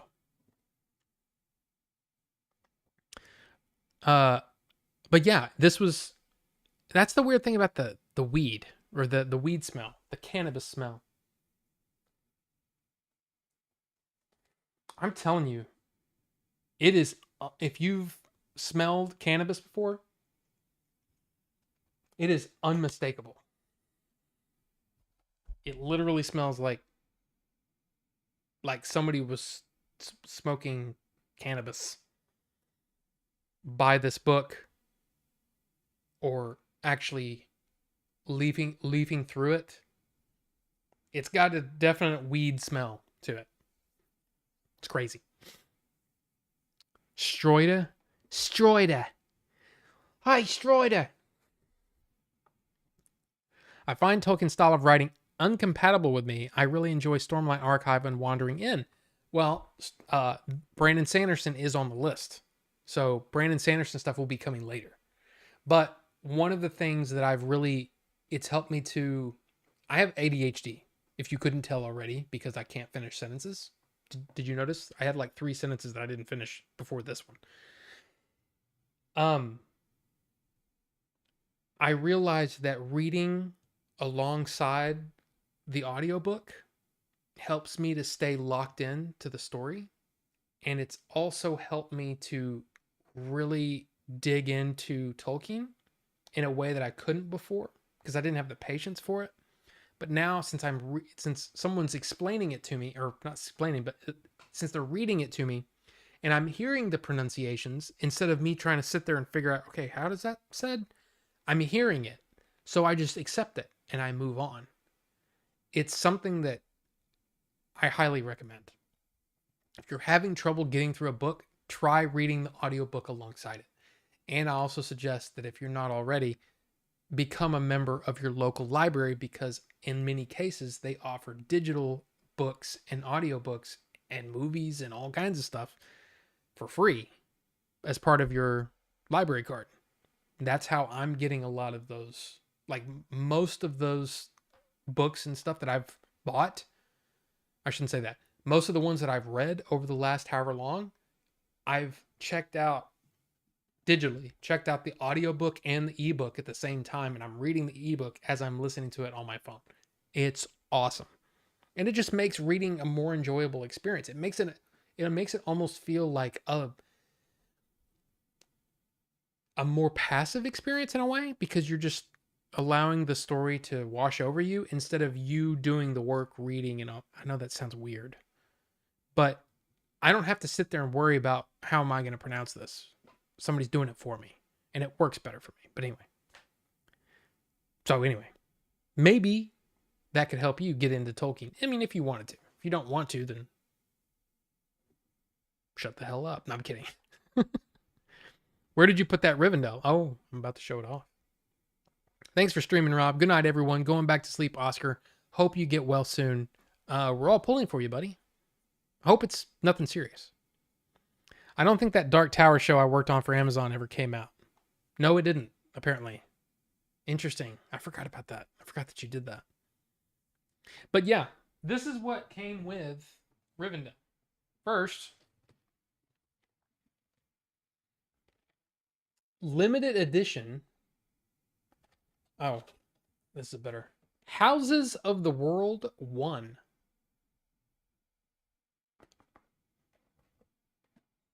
I mean, okay. And then this next thing was a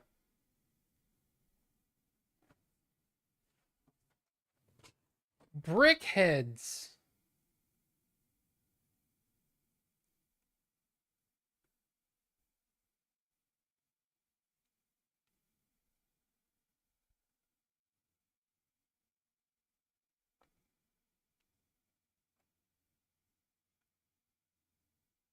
Anyway, yeah.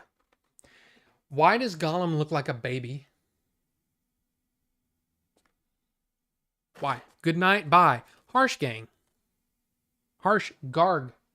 Sorry. Have a good one. I'm sorry I just saw that. But yeah, I hope you have a great night. And thank you for stopping by. It was fun. I don't understand this though. Don't understand it. I've actually been reading Fables digitally on my phone, mainly because I'm looking forward to Wolf Among Us 2. Yes.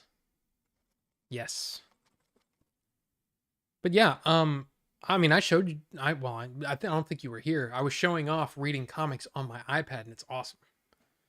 I mean, they have the stuff for the iPhone, but it's so much better on a big screen. You know, you're flipping through.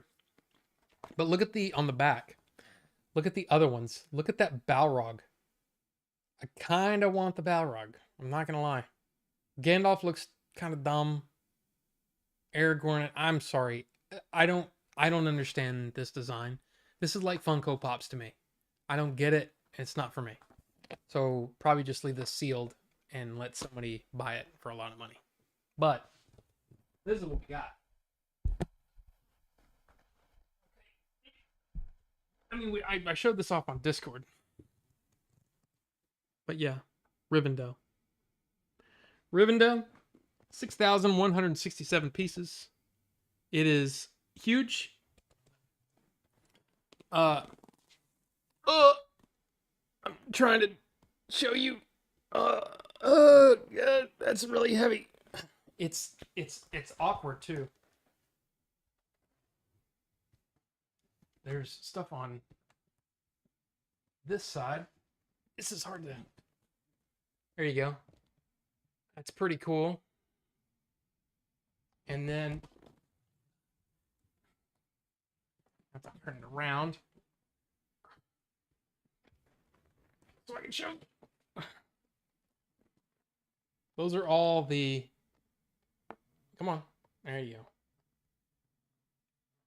Okay, so you from left to right. Okay, why are you? All right, get out of here. Microphone. Okay, you got Boromir, Legolas, two elves, a random dwarf, Gimli, Frodo, Pippin, Merry, Sam, Elrond, Gandalf, Bilbo, Arwen, Aragorn. Pretty freaking cool, man. I'm trying to not show you the shine, but pretty freaking sweet.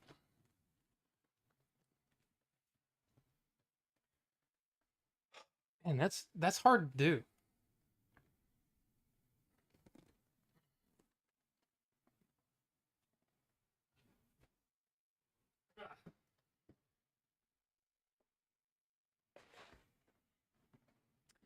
Yeah, it's very cool though. Oh man, smushed the microphone into my. Sorry about that. Hope it didn't. Tighten that. Tighten that. Okay. You showed me that webcomic thing when I was last at yours. Yeah, it's really cool. And yeah, dude, Rivendell is sweet. The problem is trying to get, because it's such an expensive thing. It's not like, oh, I can just record me putting it together. No, I gotta wait for April. I mean, it makes sense, right? Makes sense. But also, she doesn't want to be on film, or she doesn't want to be filmed. So it's kind of like, okay, we'll figure out something. Rob buying all the Legos. LOL, I'm here waiting for him to buy a new camera so I can buy his. Well, here's the thing though. What I want to do is, when I do eventually buy another camera, I want to use this camera for other things. You know what I mean? Like I can use it to do videos in front of this. Like where I'm standing in front of that. Do videos where I'm standing in front of my DVDs and Blu-rays. You know what I mean? So or like in this case, I could use a separate camera, which I could probably do this now. I just haven't done it, or hook it up to my phone or something. But do it where I can show you something. You know what I mean? I don't know. We'll figure it out. Are you gonna make the elves bang the hobbits like Peter Jackson intended? You mean elves and dwarves, which never happened in canon. Elves and men, yes. Not dwarves. No Gollum. No Gollum in that set, because this is Rivendell, and at that part of the movie, there's only elves and dwarves, hobbits and men. April can be off camera. I mean, probably. Maybe. Have her wear a green suit so you can edit around. What model cam is this so I can look it up? Dwelves? Yeah, that's what they are. Dwelves. I think it's the Alpha 6000. Sony Alpha A6000, I think. Here, let me see if that's right. Again, before I switch off of that was my favorite thing from the Academy Awards that I saw, was that. And him offering the Academy Award for Best Picture to Ke Huy Quan instead of giving it to the producer where it should go. But anyway, what am I going to... yeah, that's it. And here's the 6100 is the new version. I'll tell you this, if you are, and yeah, it's amazing. It's an amazing moment. Elves and orcs are dorks. Excuse me. I love that moment. Dwarves and orcs. I love the dwarves though. Dwarves are really interesting. But you see there's used, and then like this one, 849, it's a 6100, so it's a newer version with a different with the 1650 millimeter lens. But I didn't need that flip around screen, so I was like, no, I don't need that. And then here's the 6000 with a power zoom. No, I didn't need the power zoom. I bought a different lens to go on top of it, and I barely ever used it. And then here's the A7 II, $1,000. So I mean, they can get pretty expensive. And brand new, yeah, they're still brand new, whatever. Buy used. Because I got mine for like, with this lens that I'm using, I think I spent about $500. And then I spent another, instead of buying a brand new A6000 for not 800, whatever it was, $750, $800 or whatever at the time, what I decided to do was buy a used one and buy a different lens on top of it. Because what I was thinking was, I would have like, I was thinking that it would be about like this. Because remember, I was gaming and stuff. So it'd be a small thing like this, but I wanted depth of field. I wanted everything behind me to be out of focus. That's about right. So I was trying to buy a lens so the camera would basically be sitting on my desk, like right here, with a really nicely, bokeh background. But then I figured out that in order to do that, it would be in front of the screen, and it didn't make sense. So I used the lens that it came with. I could have saved about $400 doing this. About $450, $500 for that used, and it just so happened that the camera had been because there's a counter on the shutter, and for whatever reason, that camera that I bought had barely been used. I want to say it was like 40 shutter clicks or something ridiculously low. So I got super lucky. And then I bought a dummy battery, so I don't have to change the battery. Then I figured out all the hookups. It's a mini HDMI to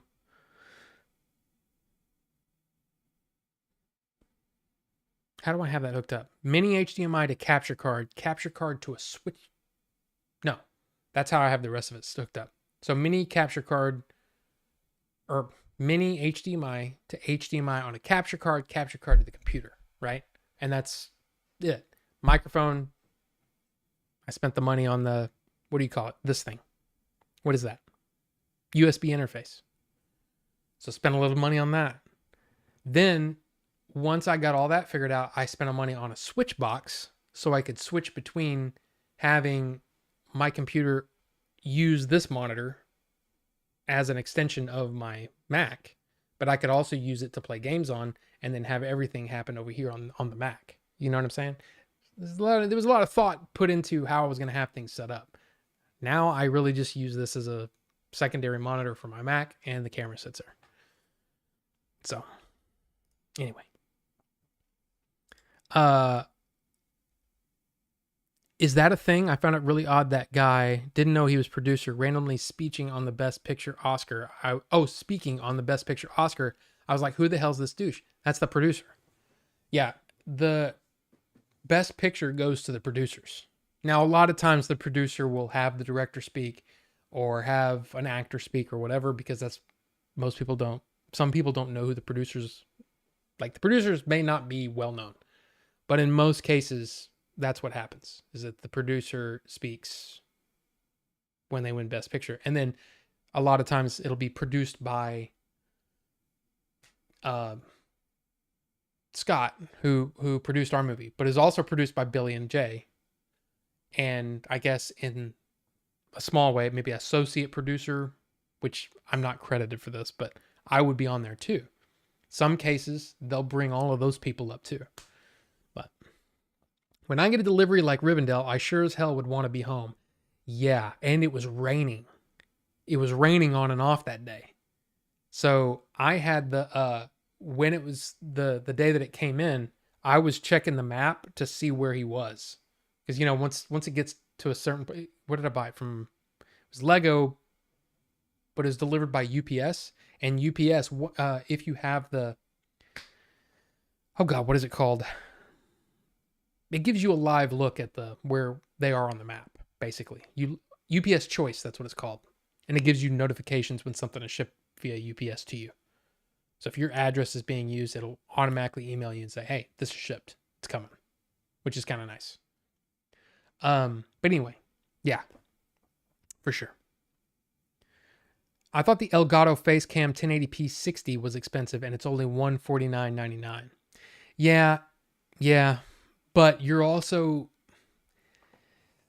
look, I'm not gonna say anything, because there's a lot of people that use the Elgatos and all that stuff, but they're also not using full screen like this. And I really care about the presentation.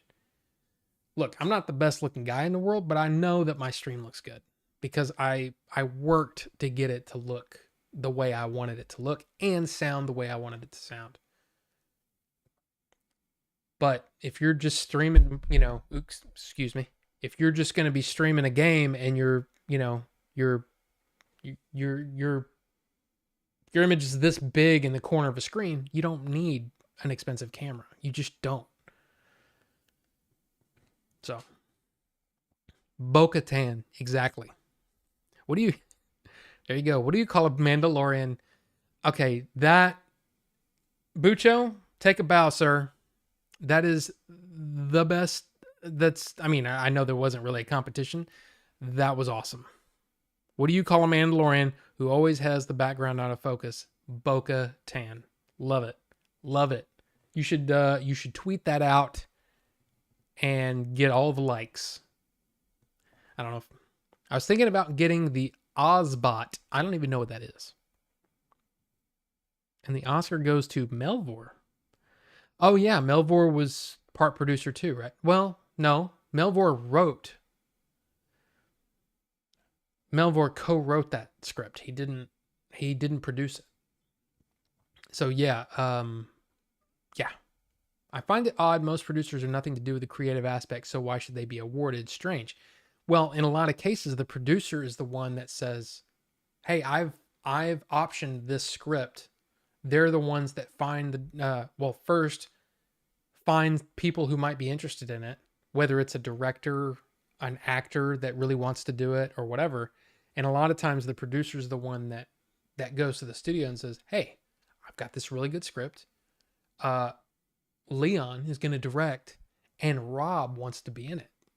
I mean, holy shit, we got to make this movie, right? And they go, yeah, of course. So then the producer, it's their job. Without the producer, none of it would have happened because nobody else optioned the script except for the producer. Does that make sense? So I think that's why. I think that's why they do it that way. And why in a lot of cases, the producer is the one that speaks when it comes to Best Picture. That's like when they say Best Director and Best Picture are two really separate things. How can you have the Best Picture without the Best Director?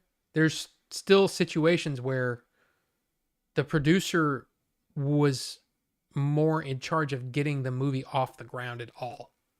The director hasn't even been hired yet in most cases. The producer's the one that's been pushing to get this thing made. And in a lot of cases, right, the producer goes to the studio and says, hey, I've got this story. If you give me so much budget to work with, I can get some really good people hired. And that's why producer. Anyway. I still like full HD. LOL, I'm picky. Me too. Even though when I started, I did everything off of in fact, I still have it, I think. What was the camera everybody used? Logitech. I used one of the Logitech cameras for a while. But the more I looked at it, the more I was like, especially when it went full screen, I was like, I don't like the way that looks.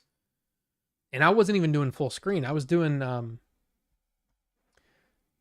I even have, yeah, I was doing stuff like this. And even like this. Holy crap, what is, oh, look at that. I haven't used this, what do you call it? This layout in a while. That up there is from the last time I streamed on Twitch. So Grindhead Jim resubbed, Cryptic Mayhem, and then you, Star Fox. That's kind of interesting. But even at this, with it being this big, I still didn't like the look of it. So I wanted a really good looking camera. Then I went full screen and I said, screw it. Still looks better. I mean, if you think about it, I'm pretty sure that my stream looks pretty. I mean, you may not like the styling of this. You may not like the logo. You may not like this weird fade in kind of effect that I have. You may not like it when I go over here and I've got the border around it and I've still got the, you know what I mean? You aesthetically, you may not agree with my choices, but hopefully you can look at this image and say, okay, Rob's not the best looking guy in the world, but that's a good looking image. The color looks good. The bokeh looks good. When I do this, it focuses on my hand. And that's especially, look at the background. I love bokeh. Looks good. Just looks more cinematic, and that's, I mean, come on. OBS bot. I don't know what that is. I'll look it up here in a second. Let me get caught up here. Try to get up and go get ice cream. No go. Why do we crave bad stuff when under the weather? Because it's the best. It's just the best. Darth Vader Funko just came out yesterday, last in the Red Saber series. I've never been, look, I've just never been a Funko guy. I have one Funko Pop.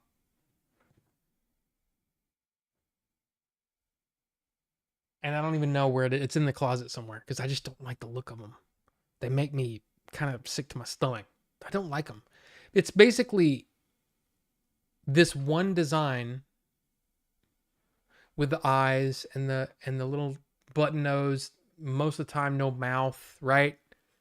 With different hairstyles and different clothes. And then selling it for whatever and putting them in a box and everybody's got to collect them. And it's just not my thing. So I get chips. Oh yeah. See, when I'm sick, I usually go for things like bread. Like, it depends on what kind of sick. Like, if I've got a cold, bread, I love to eat when I'm sick. Crackers. I like ice chips. Still can't believe Melvor hasn't seen the movie. What? He's totally seen the movie, hasn't he? Jay keeps telling him to contact Billy for a digital code. What? You have got to be kidding me. You're totally kidding me, right?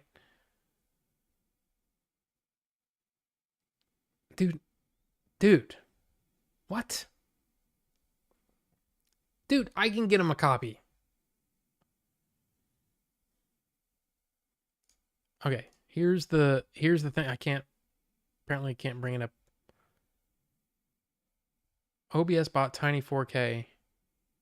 Oh, wow. 4K. Oh, yeah, I've seen these. AI-powered framing and autofocus, omnidirectional microphones, auto tracking. I mean, that's good. And how do you plug it in? HDR 60 FPS, low light correction. Here, let me do this. Move this here. This is what he's talking about. Bam. Yeah, pretty freaking cool. $179 for a 4K HDR 60 FPS thing. That's pretty awesome. I'm just trying to figure out. Okay, so you can record at micro SD, but how do you connect it to the USB crate? Okay. So basically, yeah, you don't even need a capture card, right? It's literally like a webcam. It does simplify things. And I will also say that the way that I have things hooked up, there's probably people that look at that and go, why go to all that trouble? Nobody watches the stream anyway. But you know what I mean? They're like, you're not, you have 2,600 subscribers. It's not like you have 2 million subscribers or 100,000 subscribers even 20,000 subscribers. There's not a whole lot of 2,600 subscriber show or channels out there that have stuff at the level that I do. but I'm also a perfectionist and I hate it when things don't work right. So I got stuff that I knew would work right. My Mac is what, a couple years old. By the way, I got to try out the new Mac Mini with the M2 chip. Oh my God. Oh my God. It is so freaking fast. Like mine, there are things that I notice especially when I'm not so much OBS, but when I'm doing my videos. Man, that Mac Mini is so freaking fast. You still use the Logitech, yeah. 100 bits. I know. Jim hasn't streamed in a while. Yeah. No, your stream is damn clean. Thank you. I appreciate it. I mean, like I said, I worked on it until I got it exactly the way I wanted it. Because I'm a perfectionist. Yeah, he did. I use a Logitech as well, 950 or something like that. Yeah, mine it was the top of the it was the top of the line Logitech like in 2017. So whatever that was, because what it was is Brian from the old podcast gave me one of his. He had like 4 of them because we were going to be doing our podcast again, video podcasting, and we did like 1 or 2 and then stopped. So my notifications are not telling me he's streaming. Funko takes too much space. Yeah, it's just not my thing, Funko. The giant Kool-Aid pop is real cool though. I mean, that's the thing. 1 or 2, yeah, but I'm just not. I don't understand people collecting a bunch of them. Like Jay, I don't get it. I don't get it. It's just not my thing though. It's not my thing. He probably looks at this and go, "How many copies of Lord of the Rings do you need, dude? Seriously." It's the same book, right? Same words? Yeah. So what's the point? So look, we all have our thing. I still need to buy a copy. Copy of what? I saw that OBS bot on Linus Tech Tips and it looked great. Looks like HAL 9000. Can your camera do wide shots if you had guests there? Yeah, but I don't like the way that it's see how it. I'm not a big fan of, which we've done before. I just don't like the way that I don't like the way that it looks. I just don't like it.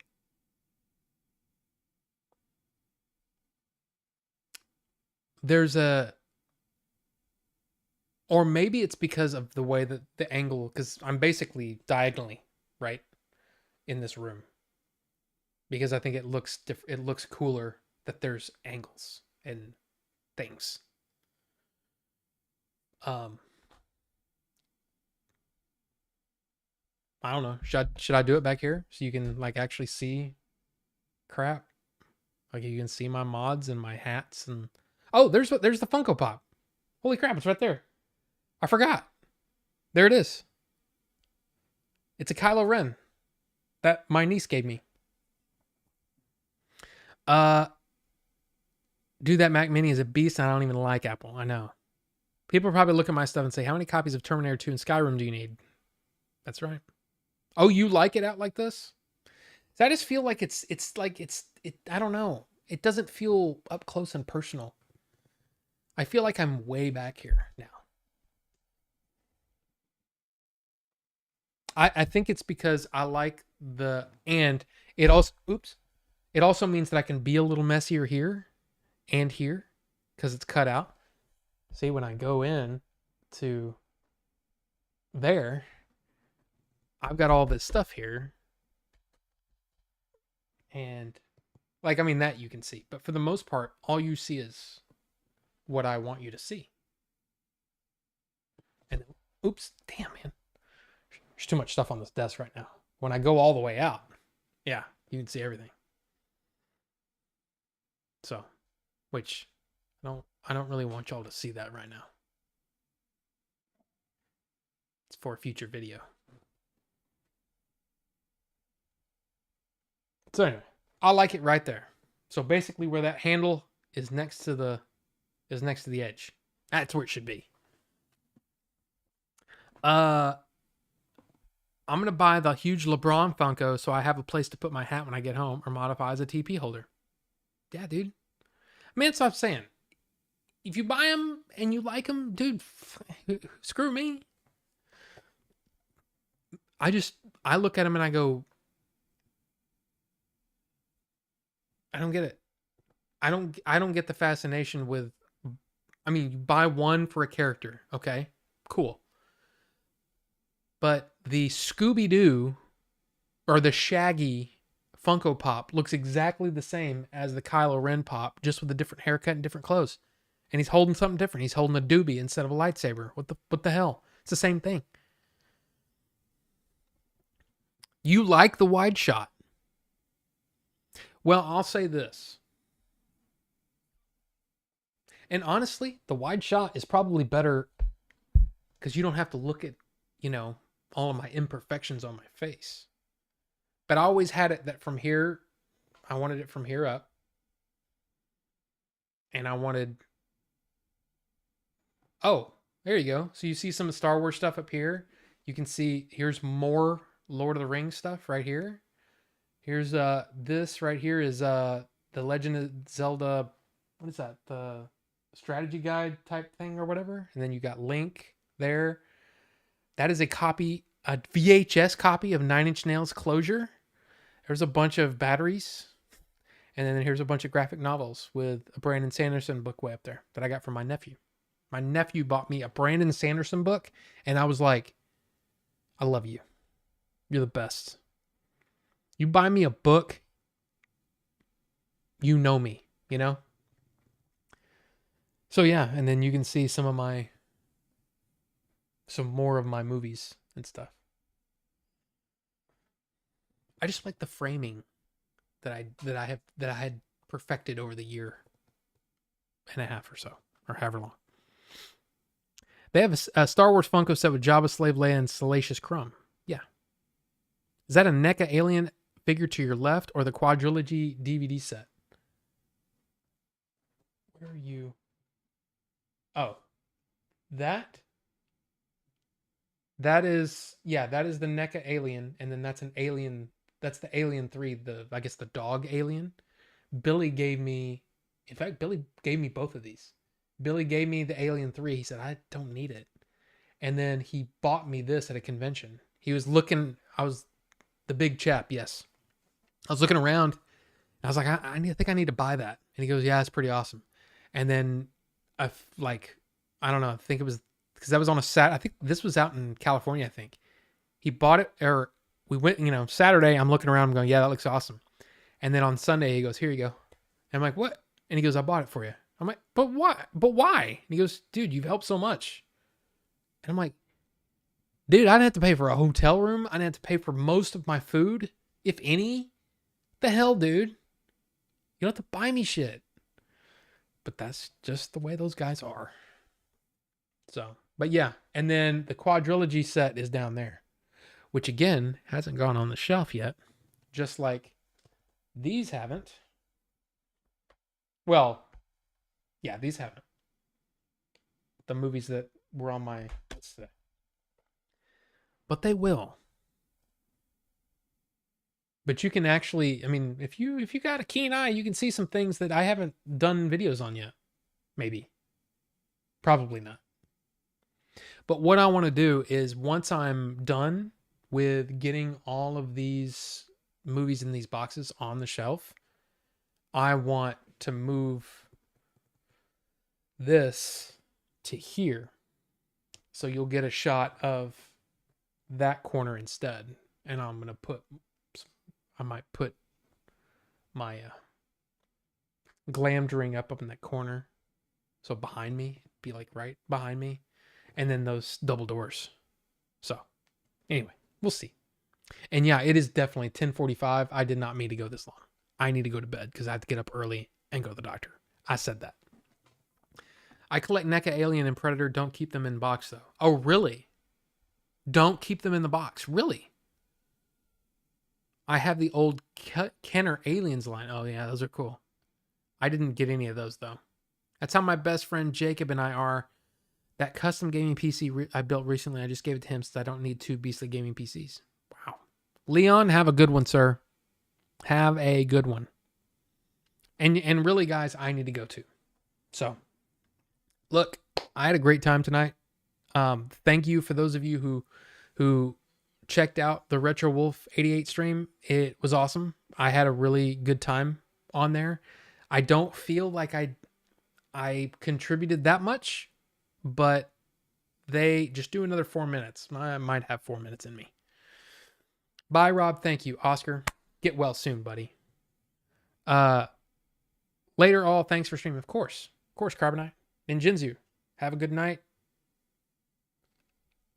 I don't remember what I was saying. I had a really good time tonight, and if you missed it, it really is. I think it's a pretty good show, and there's definitely some awesome movies that the other guys came up with too.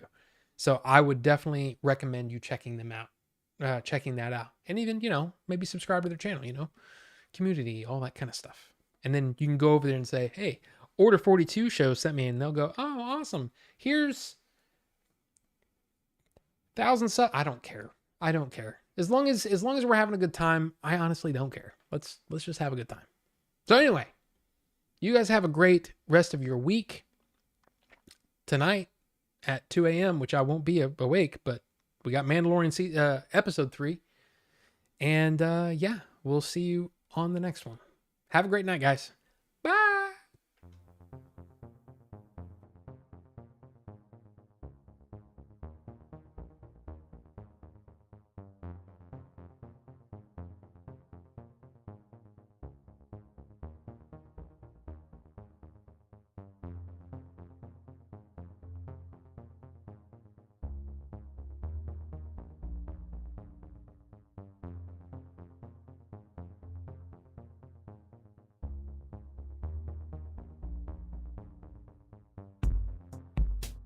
My cousin Benny